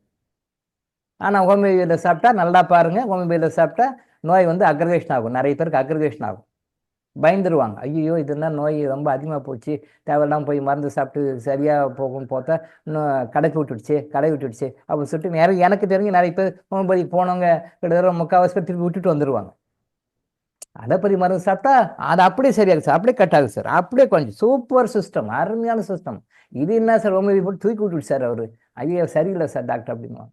தெரியல, அறியாமல், இக்னரன்ஸ். ஆங்கில முறை மருந்துகள் உங்கள் நோய் சிம்டம்ஸை அமைக்கி வைக்கும், உங்களுக்கு தெரியாது, அமைக்கி வைக்கும். பட் உள்ளே இருக்குன்னு உங்களுக்கு தெரியாது, உள்ளதான் இருக்குன்னு உங்களுக்கு தெரியாது. ஒரு காலத்தில் அது வேறு ஃபார்மில், வேறு வகையில், வேறு ஃபார்மில் தூக்கி விடும், வேறு ஃபார்மில் வேறு வகையில் அது தூக்கி விடும். பட் ஹோமியோபதி மருந்து உள்ள அந்த ரூட் காஸ் ஒன்று இருக்கும் பார்த்தீங்கன்னா, அந்த ரூட் காசை போய் கரெக்டாக கண்டுபிடிக்கும், அது வெளியே அனுப்பும். அது வெளியே போன்னு சொல்லும், உள்ள அந்த இயற்கை சக்தி, கடவுள் சக்தி வெளியே போன்னு சொல்லும். நான் போக மாட்டேன்னு அசுர சக்தி உள்ள சொல்லும். தேவசக்தி என்ன பண்ணும், நீ வெளியே போப்பா, அந்த ஆத்மா சொகப்பட்டும் கஷ்டப்பட்டு ரொம்ப நாள் கஷ்டப்பட்டு வெளியே போன்னு சொல்லும். அந்த ஹோமியோபதி மருந்து உள்ள போய் அந்த பாசிட்டிவ் தன்மையை அதிகப்படுத்தும், இறைத்தன்மையை அதிகப்படுத்தும், வெளியே போப்பா அப்படின்னு சொல்லும். அசுரத்தன்மை என்ன சொல்லும், நான்லாம் போக மாட்டேன், நான் எதுக்கு போகணும், நான் தான் நல்லா உங்கள் உடம்புல உட்காந்துக்கிட்டு உடம்புல கஷ்டம் கொடுக்குறேன், மனசில் கஷ்டம் கொடுக்குறேன், ஆத்மாவில் கஷ்டம் கொடுக்குறேன், நான் ஏன் உணவுகள்லாம் நான் ஏன் வெளியே போகணும், போக மாட்டேன். அப்போ உள்ள 2 பேருக்கு ஃபைட்டிங் நடக்கும். நீ வெளியே போகணும் நல்ல சக்தி பாசிட்டிவ், நான் போக மாட்டேன் நெகட்டிவ், ரெண்டுக்கு ஃபைட். இந்த ஃபைட்டிங் தான் அக்ரவேஷன். ஒரு மருந்து சாப்பிடும்போது அக்ரவேஷன் ஆகுது அப்படின்னு சொல்லி சொன்னால் ஹோமியோபதி சிஸ்டத்தில் அக்ரவேஷன் இதுக்கு தான் நடக்குது. ஆனால் கொஞ்சம் கோஆப்ரேட் பண்ணி டம் பிடிச்சி அதெல்லாம் பொறுத்துக்கிட்டாங்கன்னா அது நோய் சுத்தமாக சரியாக போயிடும். இதுதான் உண்மை. ஆனால் நிறைய பேர் ஈவன் ஹோமியோபதி டாக்டர்ஸ் கூட சில டைமில் அதை ஃபாலோ பண்ணுறதுல அலோபதிக்கு போயிடுறாங்க. ஹோமியோபதி டாக்டர்ஸ் கூட தப்பான ஒரு கருத்து அது. நாமளே வந்து ஒரு எஸ்டாப்ளிஷ் பண்ணணும்னா அப்புறம் மக்களுக்கு, சாதாரண மக்களுக்கு எப்படி தெரியும்? நாமளே வந்து ஹோமியோபதி டாக்டர், ஹோமியோபதி டாக்டர் நீங்கள் பார்த்து நீங்கள் கரெக்ட் பண்ணி நீங்கள் செய்யணும், அதை ப்ரூவ் பண்ணணும். நீங்களே போய் அலோபதி மருந்து ஒரு அவசரத்துக்கு போய் என்ன சார் பண்ணுறது வேறு வழியும் போய் எடுத்துக்கிட்டிங்கன்னா அப்போ மக்களுக்கு எப்படி நீங்கள் செய்வீங்க? என்ன சொல்லணுமோ அதை ஃபாலோ பண்ணுறது இல்லை. அதை டாக்டர்ஸும் சர்ஜரி பண்ணிக்கிறாங்க. அப்போ அது வரைக்கும் மற்றவங்க சொன்னீங்களா, அது என்ன, அது ஏமாத்து வேலை தானே, கொஞ்சம் தானே. சில விஷயம் சொல்ல வேணாலும் பிரேக் பண்ணுறாங்க பாருங்க. நம்ம சொல்லணும்னு நினைக்கிறோம்.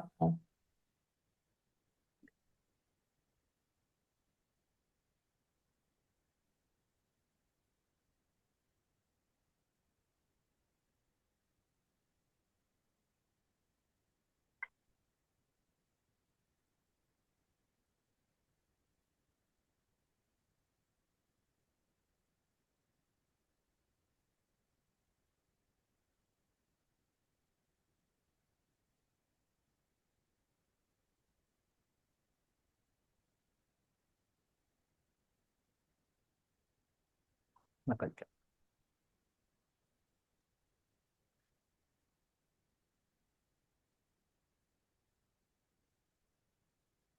சில விஷயங்கள் நம்ம சொல்கிறோம்னு நினைக்கிறோம், சொல்லிடுவோம்.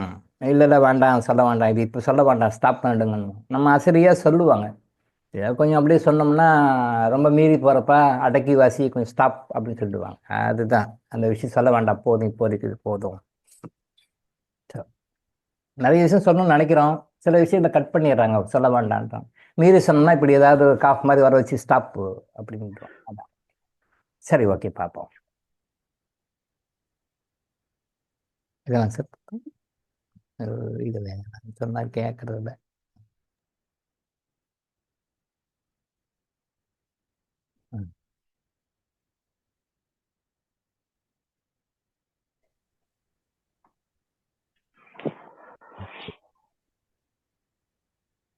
ஸோ ஹோமியோவில் வந்து கிட்டத்தட்ட 640 வகையாக மனிதர்களை பிரிக்கிறாங்க.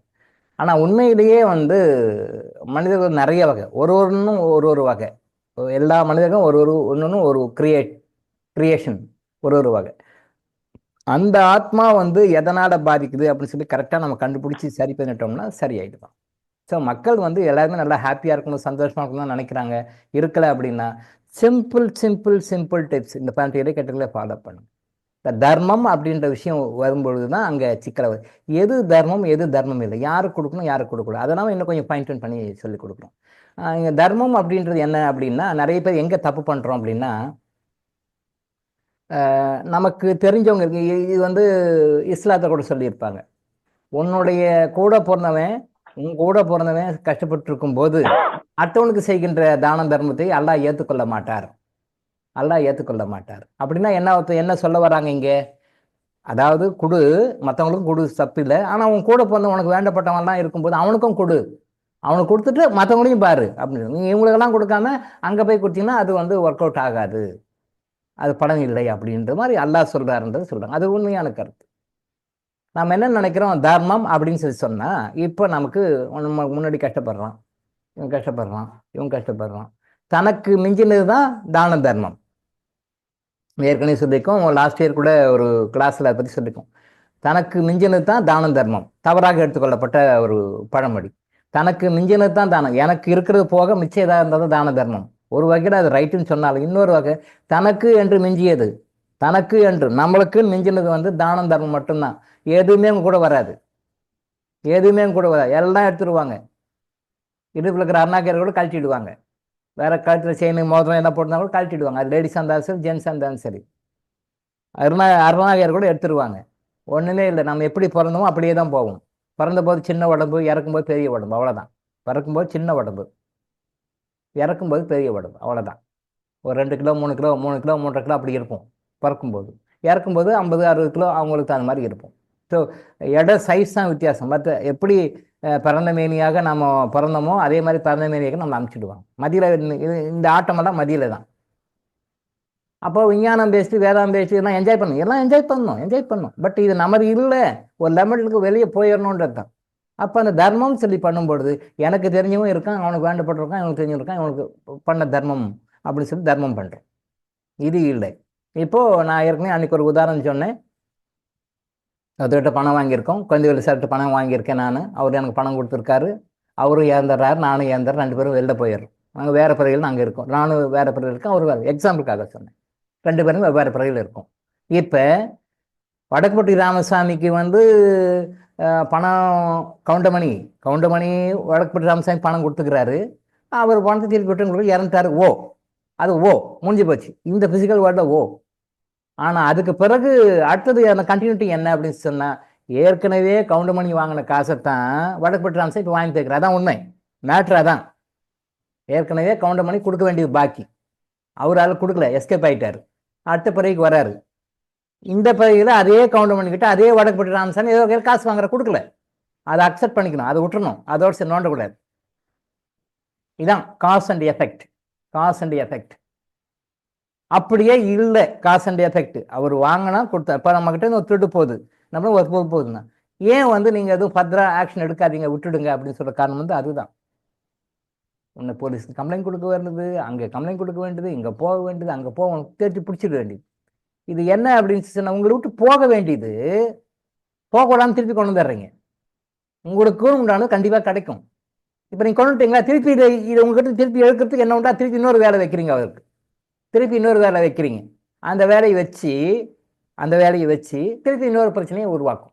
நீங்கள் திருடு போன கண்டுபிடிச்சிட்டேன், போலீஸ் கம்ப்ளைண்ட் கண்டுபிடிச்சி கொடுத்துட்டாங்க, நீங்கள் சந்தோஷப்படுவீங்க. இல்லை, காஸ் அண்ட் எஃபெக்ட் நல்லா புரிஞ்சு. காஸ் அண்ட் எஃபெக்ட் உங்கள் லைஃப்பில் எது நடந்தாலும் அது முற்பிறவியில் ஏற்கனவே பண்ணதுனால நடக்கிறது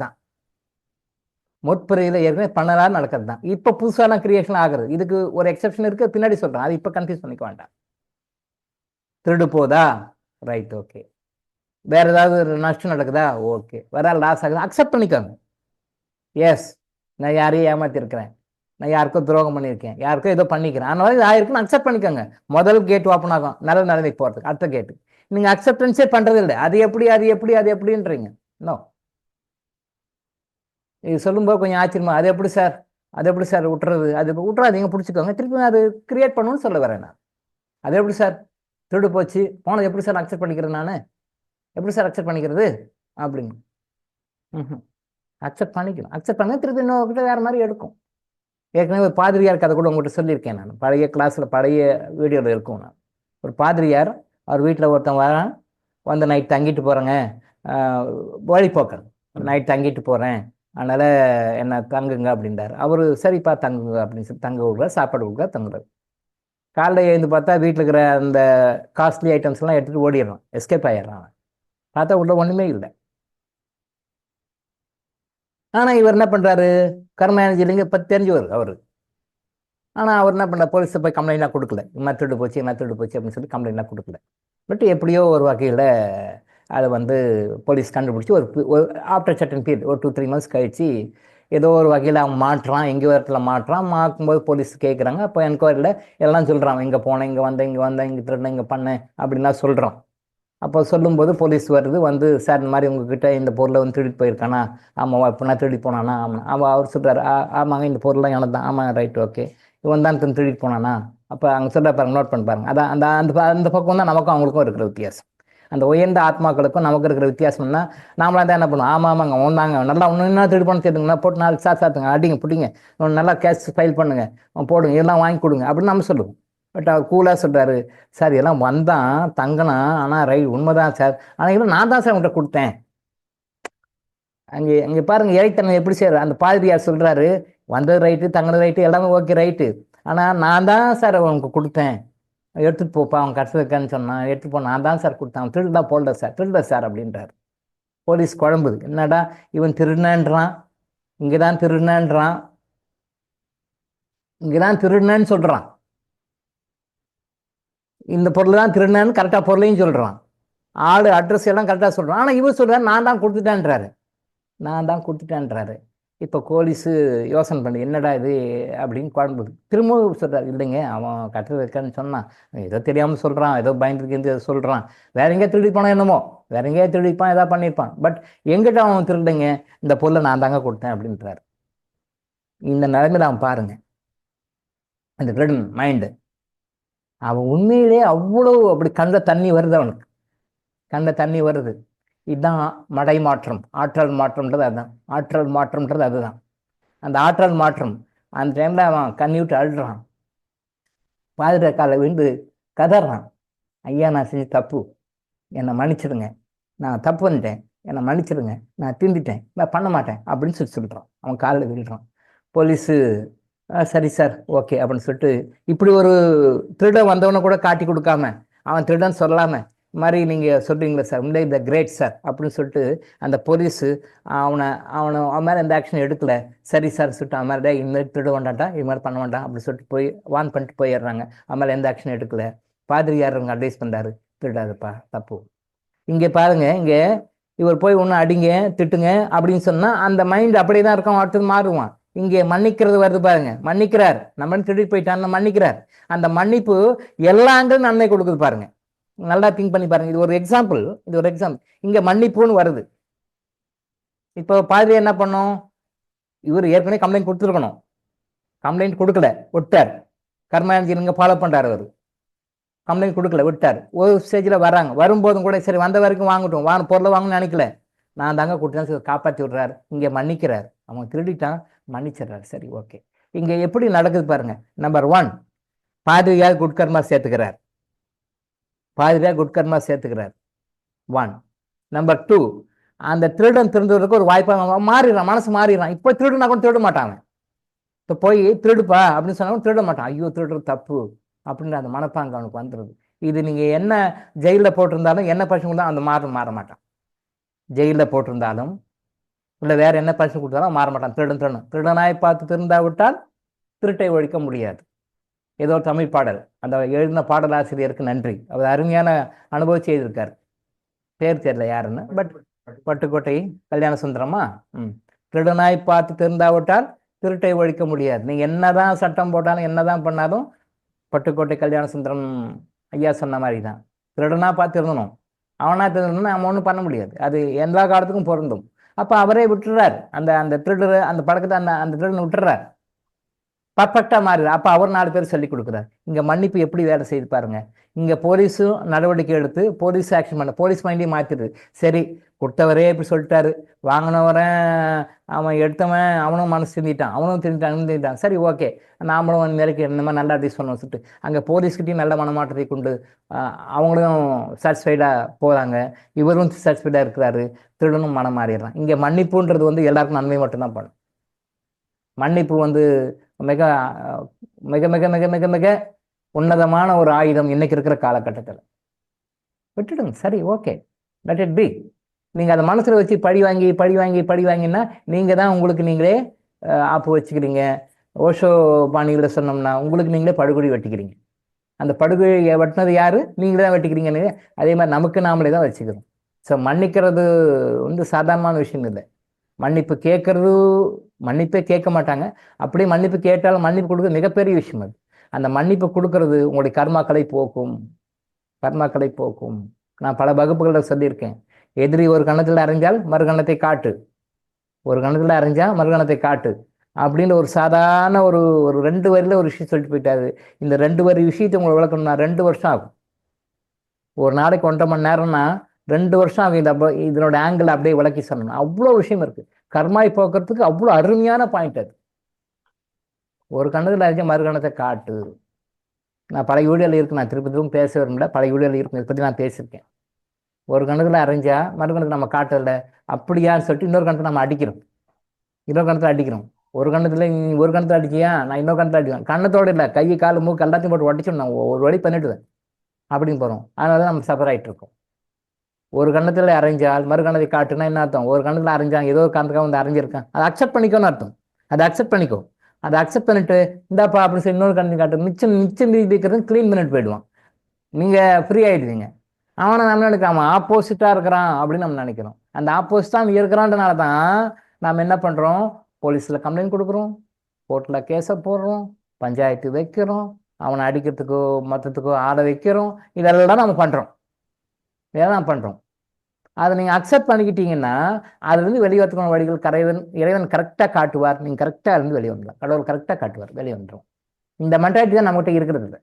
இதை நம்ம அக்செப்ட் பண்ணிக்கிறதுல ஏற்றுக்கிறதும் கிடையாது. அது எப்படி அநியாயம், அது எப்படி நாயத்தனம் நிலைநாட்டம். திரும்பவும் புரிஞ்சுங்க. அக்செப்டன்ஸ் எதுவாக இருந்தாலும் ஏற்றுங்க. அது நல்லதாக இருந்தாலும் கெட்டதாக இருந்தாலும் அக்செப்ட் பண்ணுங்க. இதுக்கு நான் என்ன பண்ணணும்னு நீங்கள் கேளுங்க, மெடிடேஷனில் கேளுங்க, கரெக்டாக வழிகாட்டும். ஒரே ஒரு ஸ்டெப்பு கூட வீட்டை விட்டு வெளியே போக தேவையில்லை. எந்த கோயிலுக்கும் எந்த ஒர்ஷிப் பிளேஸ்க்கும் போக தேவையில்லை. எதுவுமே பண்ண வேண்டாம். உங்களுக்கு என்ன பண்ணணும் கரெக்டாக காட்டிக்கோ. இப்போ கூட இந்த பரிகாரங்கள் பண்ணி என்ன செய்யுங்கன்னு நம்ம சொல்கிற மொழியே. பட் டாக்டர் உங்களுக்கு டிபெண்ட் பண்ண தேவையில்லை. எந்த வகையிலும் டிபெண்ட் பண்ண தேவையில்லை. நீங்களே டெவலப் ஆகிக்கணும்னு சொல்ல வரேன் நான். நீங்களே டெவலப் ஆகிக்கணும். எந்த அளவுக்கு வேணுமோ அந்த அளவுக்கு டெவலப் ஆகிக்கணும். அதாவது வந்து இப்போ இந்த பூமிக்கு வந்திருக்கிறோம். இந்த பூமிக்கு நாம் வரும்பொழுது வந்த உடனே பசிக்கும் தெரியும். அந்த பசிக்கு பால் வேணும். அப்போ பசிக்கு பால் நம்ம பூமிக்கு வர்றதுக்கு முன்னாடி அம்மானுடைய மார்பகத்தில் உங்களுக்கு பாலாக உருவாக்கி கொடுக்குறார் கடவுள். உண்மைதான், எல்லா மாத்துக்கானுக்குமே கொடுக்குறாரு இல்லையா? குழந்தை பிறந்த பிறகு அது பசிக்கும். அந்த பசிக்கு பால் வேணும், பசிக்கு பால் கொடுக்கணும். அப்போது அம்மா உடம்புல மார்பகத்தில் பாலாக உங்களுக்கு கொடுத்து பால் கொடுங்கன்னு சொல்லி கொடுக்குறேன். அதே மாதிரி நம்ம லைஃப்பில் எல்லா பிரச்சனைகளுக்கும் எல்லா துன்பங்களுக்கும் சொல்யூஷன் கொடுத்துட்டு தான் பிரச்சனையை கொடுக்குறாரு. நம்ம பல தடவை சொல்லி நோய்களாகட்டும் இல்லை வாழ்க்கை பிரச்சனைகளாகட்டும் எல்லாத்துக்கும் சொல்யூஷன் கொடுத்துட்றாரு. அதுக்கு பிறகு நமக்கு ப்ராப்ளத்தை கொடுக்குறாரு. ஆனால் நாம் என்ன பண்ண அந்த பக்கமே திரும்புறது இல்லை. எனக்கு சொல்யூஷன் கிடைக்கல. சொல்யூஷன் கொடுக்குறாரு, அதை நீங்கள் அக்செப்ட் பண்ணிக்கிறது இல்லை. நீங்கள் தான் இப்படி தான் ஒரு சொல்யூஷன் நினைக்கிறீங்க.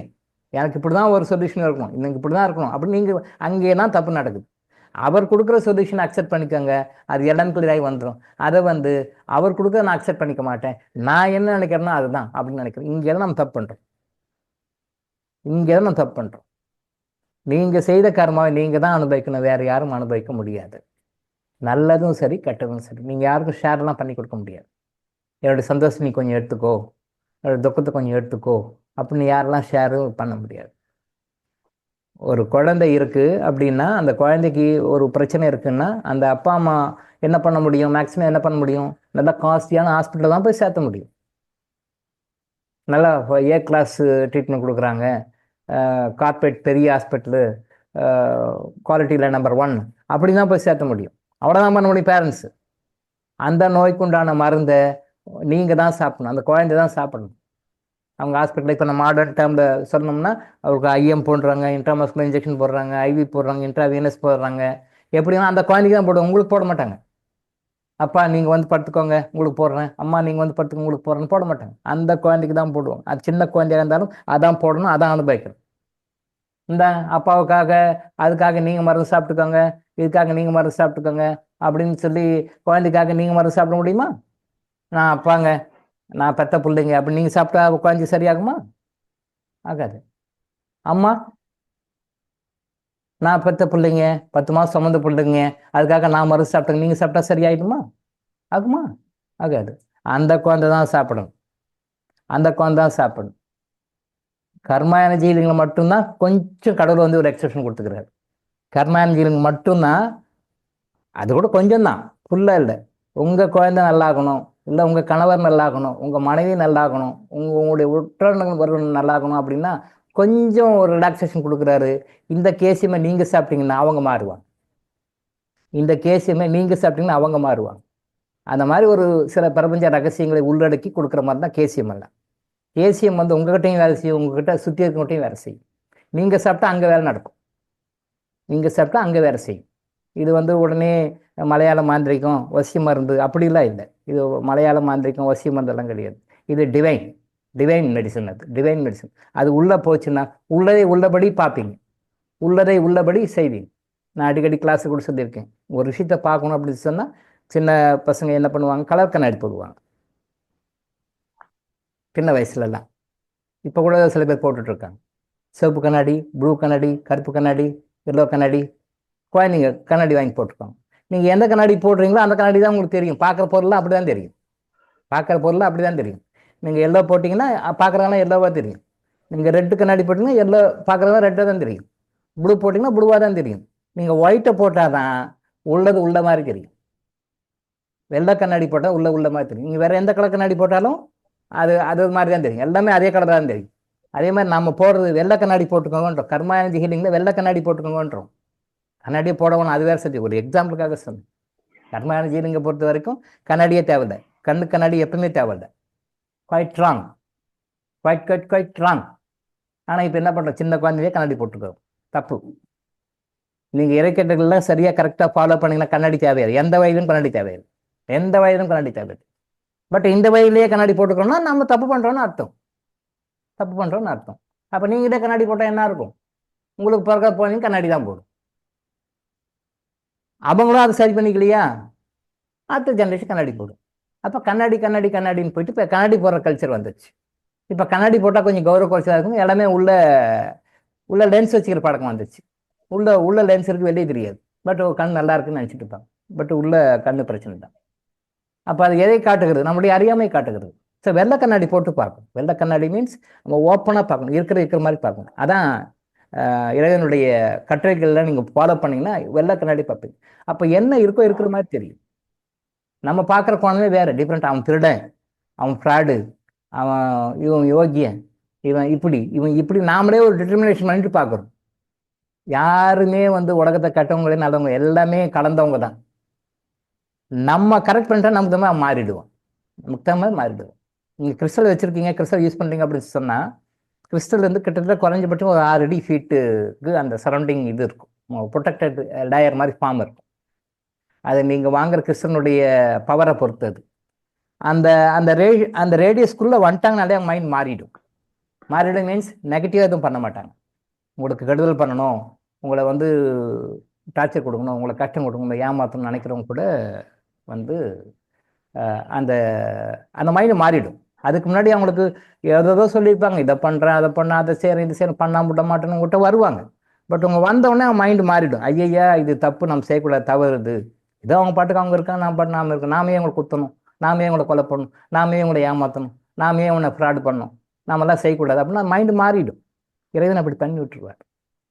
உடனே மதுரையில் ராஜ்குமார் சகோதரர் கோச்சிக்கூடாது. டாக்டர் கிறிஸ்டலை பற்றி பேசுகிறாரு, கிறிஸ்டல் கொடுக்க மாட்டாரு, மருந்து பற்றி பேசுகிறாரு, மருந்து கொடுக்க மாட்டாரு, கன்சல்டேஷன் பற்றி கன்சல்டேஷன் கொடுக்க மாட்டார். உடனே ராஜ்குமார் சகோதரர் உடனே குழந்தைகள் சாருக்கு ஒரு மெசேஜ் எல்லாம் போடக்கூடாது, வேண்டாம். அது தெரியல, புரியல. அது ஏன் டிலே ஆகுது? வை டிலே? இப்போ நான் ஏற்கனவே கிளாஸ் ஆரம்பிச்சு சொன்ன மாதிரி தான், நீங்கள் ஓட்ட பாத்திரமா இருக்கிறீங்க, நீங்கள் அழுக்கு பாத்திரமா இருக்கீங்க, அந்த அழுக்கு பாத்திரம் க்ளீன் பண்ணிட்டு இருக்கோம், அவ்வளோதான். அந்த ஓட்டைகளை அடைக்கணும், அவ்வளோதான்.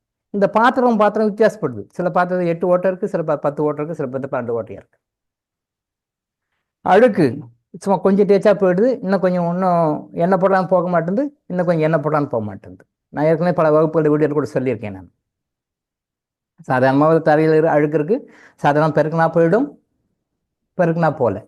அப்புறம் தண்ணி போட்டு தொடச்சா போயிடும், தண்ணி போட்டு தொடச்சாலும் சிலது போக மாட்டேங்குது. அப்போ என்ன பண்ணுவாங்க? சோப் ஆயில் போடுவாங்க, சோப் ஆயில் போட்டு துடைப்போம். அப்போது ஓகே, ரைட். சோப் ஆயில் போட்டாலும் போக மாட்டேங்குது. அப்போ என்ன பண்ணுவாங்க? ஆசிட் வாஷ் பண்ணுவாங்க. அது ஃபைனலாக அதுதான் ஆசிட். அது போட்டால் அப்படியே அரிச்சு எடுத்துக்கும், அப்படி அந்த இடத்துல அப்படியே ஃபுல்லாக என்னென்ன இருக்கோ அது ஆசிட் வாஷ் பண்ணுவாங்க. அப்போ ஆசிட் வாஷ் எடுத்தோடனே ஆசிட் வாஷ் போட மாட்டாங்க, இதுதான் பண்ணுவாங்க. அப்புறம் நம்மக்கிட்ட வரவங்க எல்லாமே ஆசிட் வாஷ் போட வேண்டிய கேஸ். அப்போ ஆசிட் வாஷ் போட்டு க்ளீன் பண்ணுறதுக்கு it takes time. Acid wash போட்டு க்ளீன் பண்ணிட்டா கூட அந்த பில்டர் என்ன சொல்லுவார்? சார், ஒரு நாளைக்குள்ளே யாரும் போகாதீங்க. ஹேண்ட் ஓவர் பண்ணும்போது, பில்டிங் ஹேண்ட் ஓவர் பண்ணும்போது எல்லாம் ஆசிட் வாஷ் போட்டு கரெக்டாக சாய் கொடுத்துருவாங்க. சார், ஆசிட் வாஷ் பண்ணிக்கோங்க சார், ஒரு அப் டு 24 hours நீங்கள் யாரும் உள்ளே அலோவ் பண்ணாதீங்க, உள்ளே போகாதீங்க சார், பூட்டி வச்சுங்க. அதான், ஏன்னா ஆசிட் வாஷ் போட்டோம்னா அந்த பவர், அந்த அந்த அந்த கரோசிவ் பவர் வந்து அங்கே இருக்கும். அது நம்ம தேவையில்லாமல் கலந்துச்சா நம்ம ஸ்கின்னும் பாதிக்கும். ஆனால் ஒரு one day or 1 or 2 days அது விட்டுடுங்க சார், அது பிறகு உள்ளே போங்க ஆசிட் வாஷ். அந்த மாதிரி நம்ம உள்ளெல்லாம் க்ளீன் பண்ண தேவை இருக்கிறனால தான் கொஞ்சம் லேட் ஆகுது ஒழிய மற்றபடி வேற காரணம் கிடையாது. இறைவன் கொடுக்க ரெடி கொடுத்துட்டு தான் இருக்கார். 24 hours கொடுத்துட்டு தான் இருக்கார். 24 hours 365 days கடவுள் கொடுத்துட்டு தான் இருக்காரு. நம்ம தான் அதை ப்ராப்பராக யூஸ் பண்ணிக்கலாம். நம்மளை சரி பண்ணிட்டு தான் சரியாயிடும், அவ்வளோதான். வாழ்க்கையில கஷ்டப்படணும், துன்பப்படணும், துயரப்படணும் கடவுள் நினைக்கவே இல்லை, நினைக்கவே மாட்டார். அப்படி நினைச்சானா அது கடவுளே இல்லை. பழிக்கு பழி வாங்கணும், அவன் கஷ்டப்படணும், இவன் துன்பப்படணும் அப்படின்னு சொல்லி நினைச்சான்னா அது வந்து எந்த காரணத்தை கொண்டும் அது நியாயமே சொல்ல முடியாது. அது கடவுள் நோக்கம் கிடையாது. நம்ம தான் மாற்ற வேண்டிய, நம்மளை நம்ம மாற்றிக்கிட்டோன்னு வச்சுக்கோங்களேன், நம்மளை நம்ம சரி பண்ணிக்கிட்டோன்னு வச்சுக்கோங்களேன், எல்லா பிரச்சனையும் சால்வ் ஆகிடும், சரியாயிடும். எல்லா பிரச்சனையும் சால்வ் ஆகிடும். நீங்கள் வந்து நான் அடிக்கடி சொல்லுவேன் சார், இப்போது அப்ரோச் பண்ணாங்கன்னா நோய்கள் நடத்திட்டோம்னா பல விதமான நோய்களில் வர்றாங்க. பிரச்சனைகள் எடுத்துனா பல விதமான பிரச்சனைகளே எடுக்கிறாங்க. நிறைய பிரச்சனைகள், நிறைய ஸ்பெஷாலிட்டிஸ் இருக்குது. இப்போ டாக்டர்ஸ் எடுத்துனா நிறைய ஸ்பெஷாலிஸ்ட், இதுக்கு ஸ்பெஷலிஸ்ட், இதுக்கு ஸ்பெஷலிஸ்ட், இவர். இப்போ நோய்கள்னா இது பிரச்சனைகள்லாம் இது எல்லாத்துக்கும், மாந்திரிகமாகட்டும், ஜோதிடமாகட்டும், இல்லை மற்ற கவுன்சிலிங் ஆகட்டும், எதுவாக இருந்தாலும் மாறி நம்ம போயிட்டே இருக்கும். பார்த்தீங்களா? எதுவாக இருந்தாலும் மாறி போயிட்டே இருக்கும். பார்த்தீங்களா? எல்லாம் பற்றி இதுக்கு எல்லாமே ஒரே ஒரு சொல்யூஷன் என்ன அப்படின்னா லேக் ஆஃப் குட் கர்மா தான். குட் கர்மா இருக்கா, பேட் கர்மா இருக்கா, எவ்வளோ இருக்கு? அப்போ நம்மக்கிட்ட வந்தாங்கன்னா நம்ம பார்க்குறது ஒரே ஒரு விஷயம், முதல் விஷயம், உள்ளே வந்தாங்கன்னா மற்ற ஹாஸ்பிட்டலில் எவ்வளோ பணம் இருக்குது, இவ்வளோ செலவாக எவ்வளோ பணம் இருக்குது. இங்கே அப்படி இல்லை, உங்கள்கிட்ட எவ்வளோ குட் கர்மா இருக்குது. குட் கர்மா உங்கள்கிட்ட எவ்வளோ இருக்குது. ஏன்னா குட் கர்மா உங்கள்கிட்ட இருந்தால் நீங்கள் வரமாட்டீங்க, வரவே தேவையில்லை, இங்கே வந்திருக்க வேண்டிய அவசியமே கிடையாது. எதுக்கு வரீங்க? குட் கர்மா தான் இங்கே எதுக்கு வரீங்க? இல்லை, பேட் கர்மா இருக்குது, அதனால தான் இங்கே வரீங்க. இந்த பிரச்சனைக்கு நோய்க்கோ பிரச்சனைக்கோ சொல்யூஷனுக்கு அங்கே வரீங்க. அப்போ உங்கள்கிட்ட குட் கர்மா இல்லைன்னு தெரியுது, பேட் கர்மா இருக்குதுன்னு தெரியுது. ஏதோ அதிலெல்லாம் மீறின ஒரு குட் கர்மா இருக்கனால இங்கே வரீங்க, நீங்கள் சரியான இடத்துக்கு இங்கே வரீங்க. அந்த குட் கர்மா வரைக்கும் ஓகே, உங்களுக்கு கொண்டு இங்கே தள்ளி விட்டு போயிடுது, அவ்வளோதான். ஏதோ குட் கர்மா இருக்குப்பா, லட்சம் பேட் கர்மா பண்ணியிருந்தாலும் லட்சத்துக்கு மேலே ஏதோ 2 கர்மா குட் கர்மா பண்ணிட்டாரு, ஆனால் கொண்டு உங்கள்கிட்ட ஓம்பறீங்க, நீங்கள் பார்த்துக்கோங்கன்ட்டு விட்டு போயிடுறாரு. சரி, பார்த்துக்கோங்க. ஸோ எந்த ஒரு கர்மாக இருந்தாலும் உங்கள் சைடில் வந்து குட் கர்மா இருக்கா, பேட் கர்மா இருக்கா, எவ்வளோ குட் கர்மா இருக்குது, எவ்வளோ பேட் கர்மா இருக்குது, எந்த கர்மா உங்ககிட்ட எவ்வளோ இருக்குது அப்படின்னு சொல்லி பார்க்கணும். இதை பார்த்துட்டு உங்ககிட்ட அந்த குட் கர்மா கொண்டு வரதுக்கு என்ன செய்யணுமோ அதை நாங்கள் செய்கிறோம். வேற ஒன்றும் வேறு, சிம்பிள் திங், ரொம்ப சிம்பிள் திங். இன்னைக்கு இதோட முடிச்சுக்கலாம். ரொம்ப சிம்பிள் திங். அதாவது ஒரு பிரச்சனைக்கு வரீங்க, ஒரு நோய்க்கு வரீங்க, எதுக்கு வந்தாலும் உங்ககிட்ட மற்ற இடத்துல போகும்போது எங்கே போனாலும் எவ்வளோ பணம் இருக்குன்னு தான் கேட்பாங்க. பட் இங்கே நாம கேட்குறது எவ்வளோ குட் கர்மா இருக்கு. குட் கர்மா இருந்தால் இங்கே வரமாட்டீங்க, பேட் கர்மா இருக்குது. அப்போ பேட் கர்மா எவ்வளோ இருக்குது, அந்த பேட் கர்மா குறைக்க என்ன பண்ணும்? 2 விஷயம். ஒன்று பேட் கர்மாவை குறைக்கணும், இல்லை குட் கர்மா ஜாஸ்தி பண்ணணும். எது பண்ணாலும் 2 ஒன்று தான். பேட் கர்மாவை குறைச்சாலும் சரி, குட் கர்மா இன்க்ரீஸ் பண்ணாலும் சரி. நாம சொல்கிறோம் 2மே செய்யுங்க, குட் கர்மாவை இன்க்ரீஸ் பண்ணிக்கோங்க, பேட் கர்மா குறைங்க. இதை நீங்கள் பண்ணிட்டு வந்தீங்கன்னா டே டு டே லைஃப்பில் தினம் பண்ணிட்டே வந்தீங்கன்னா ஆட்டோமேட்டிக்காக அங்கே என்ன பிரச்சனையாக இருந்தாலும் சரி அப்படியே வேலைக்கு போயிடும். நீங்கள் எதிர்பார்க்கவே மாட்டீங்க. நீங்கள் நினச்சி கூட பார்க்க மாட்டீங்க, நம்ம லைஃப்பில் இப்படிலாம் நடக்குமா, நாம் இப்படிலாம் வருவோமா, இந்த மாதிரிலாம் ஒரு நல்ல நம்பிக்கை நம்ம வருவோமா, இப்படிலாம் நம்ம டெவலப் ஆகுமா, இப்படிலாம் நிம்மதியாக சந்தோஷமாக ஆனந்தமாக இருப்போமா அப்படின்னு நினச்சி கூட பார்க்க மாட்டேன். அது வரும். என்ன வரும்? செய்ய வேண்டிய ரெண்டே ரெண்டு, குட் கர்மாவை இன்க்ரீஸ் பண்ணணும், பேட் கர்மாவை டிக்ரீஸ் பண்ணணும். இது ரெண்டே தான். இதை மட்டும் செய்யுங்க, வேற ஒன்றும் வேண்டாம். இங்கே நாம் கொடுக்குறோம், மருந்துகள் கொடுக்குறோம், வேற வேற முறைகள் சொல்லி கொடுங்க, எல்லாமே என்ன கொடுக்குறோம் அப்படின்னா ஒன்லி டிவைன் எனர்ஜி தான் கொடுக்குறோம்.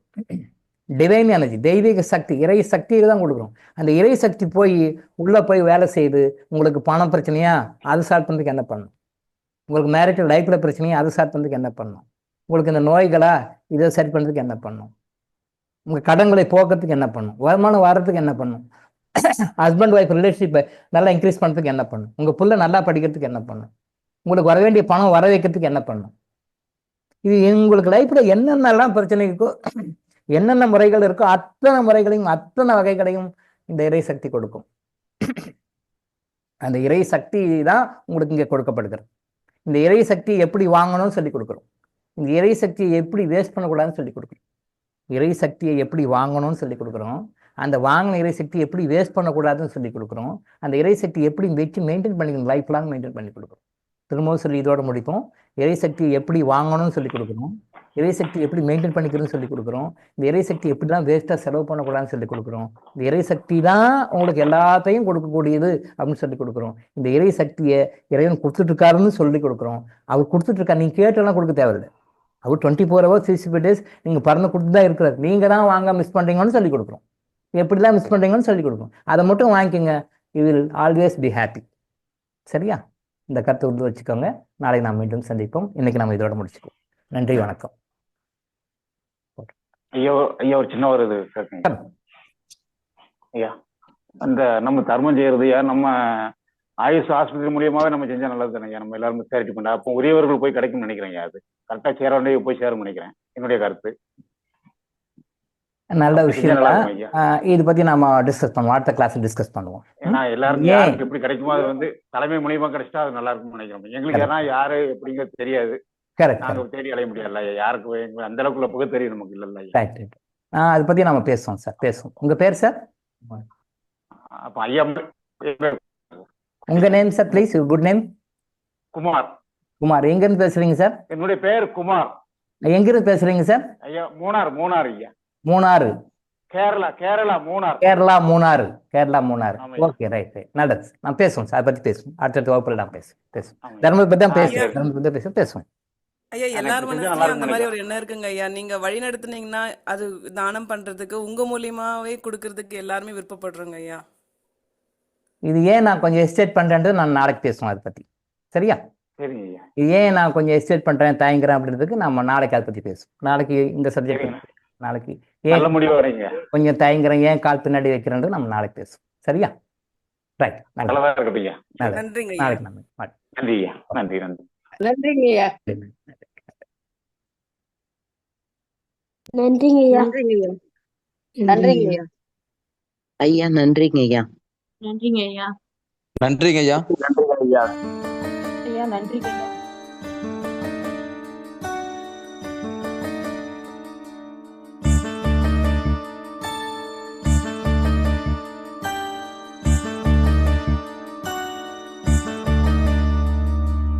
எப்போது நீ அறிவாயோ அப்போதே சாந்தி அடைவாய்.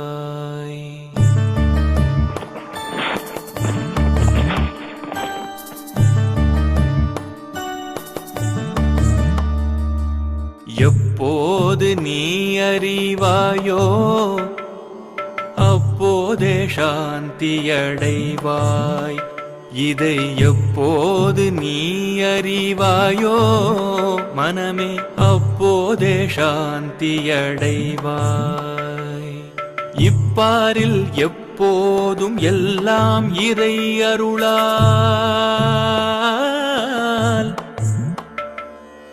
இப்பாரில் எப்போதும் எல்லாம் இறை அருளால் தப்பாது அணுவளவும் சரியாய் நடப்பதாக எப்போது நீ அறிவாயோ அப்போதே சாந்தியடைவாய், அப்போதே சாந்தியடைவாய், அப்போதே சாந்தியடைவாய்.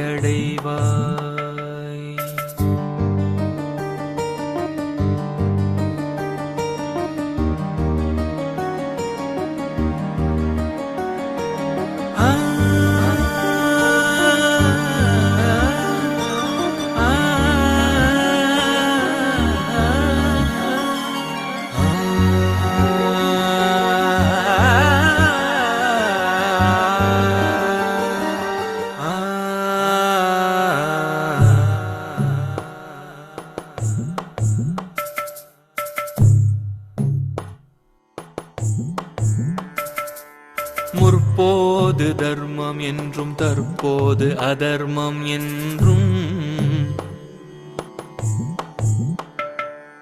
முற்போது தர்மம் என்றும் தற்போது அதர்மம் என்றும் முயன்றே சீர்திருத்திட முடியும் உன்னாலே என்றும். முற்போது தர்மம் என்றும் தற்போது அதர்மம் என்றும் முயன்றே சீர்திருத்திட முடியும் உன்னாலே என்றும். அற்ப அகந்தை செருக்கால் அலையாமலே அடங்கி,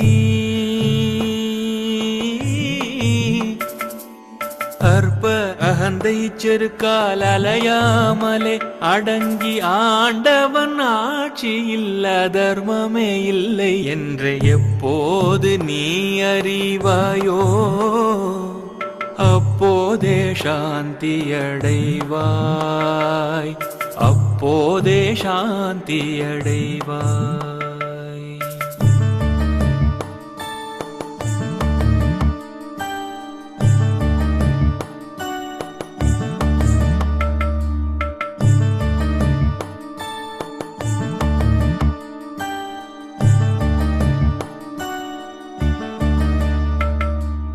எழுந்த உன் எழுச்சியால் எண்ணம் செயல் சொல்லாக,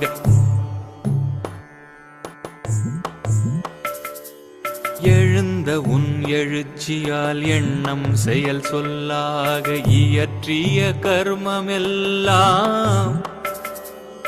எழுந்த உன் எழுச்சியால் எண்ணம் செயல் சொல்லாக இயற்றிய கர்மமெல்லாம் இறைவனை நீங்குவதே. அழுந்தி அகமூலத்தில் அகந்தை அழிவதொன்றே, அழுந்தி அகமூலத்தில் அகந்தை அழிவதொன்றே.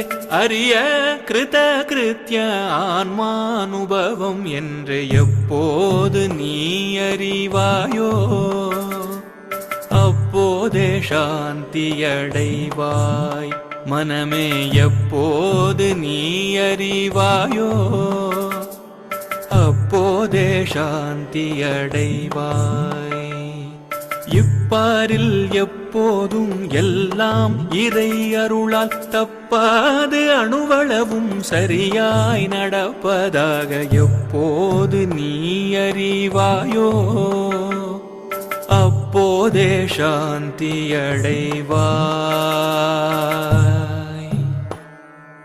அப்போதே சாந்தி அடைவாய்.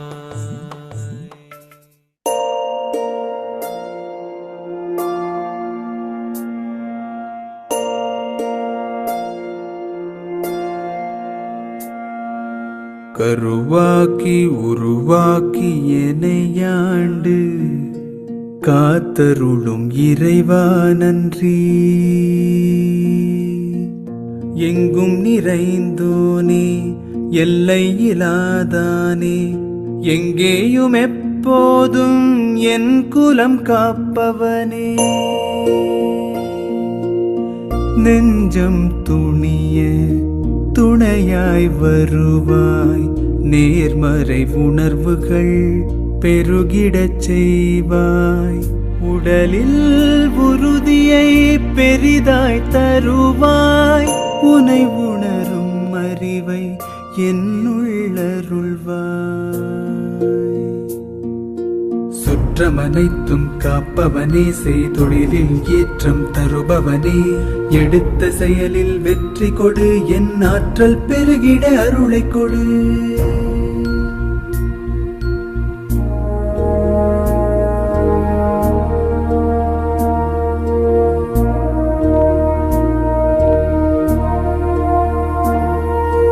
கருவாக்கி உருவாக்கி எனையாண்டு காத்தருடும் இறைவா நன்றி.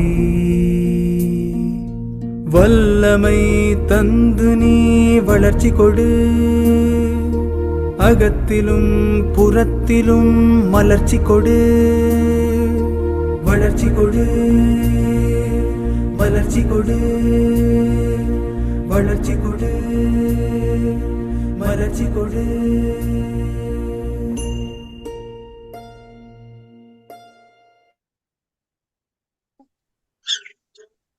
நன்றி. கண்டிப்பா. Thank you sir. நன்றிங்க ஐயா. நன்றிங்க ஐயா. நன்றிங்க ஐயா. நன்றிங்க ஐயா. நன்றி.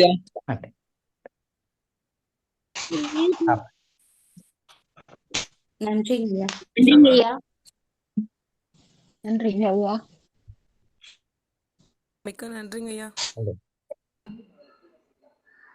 நன்றி ஐயா.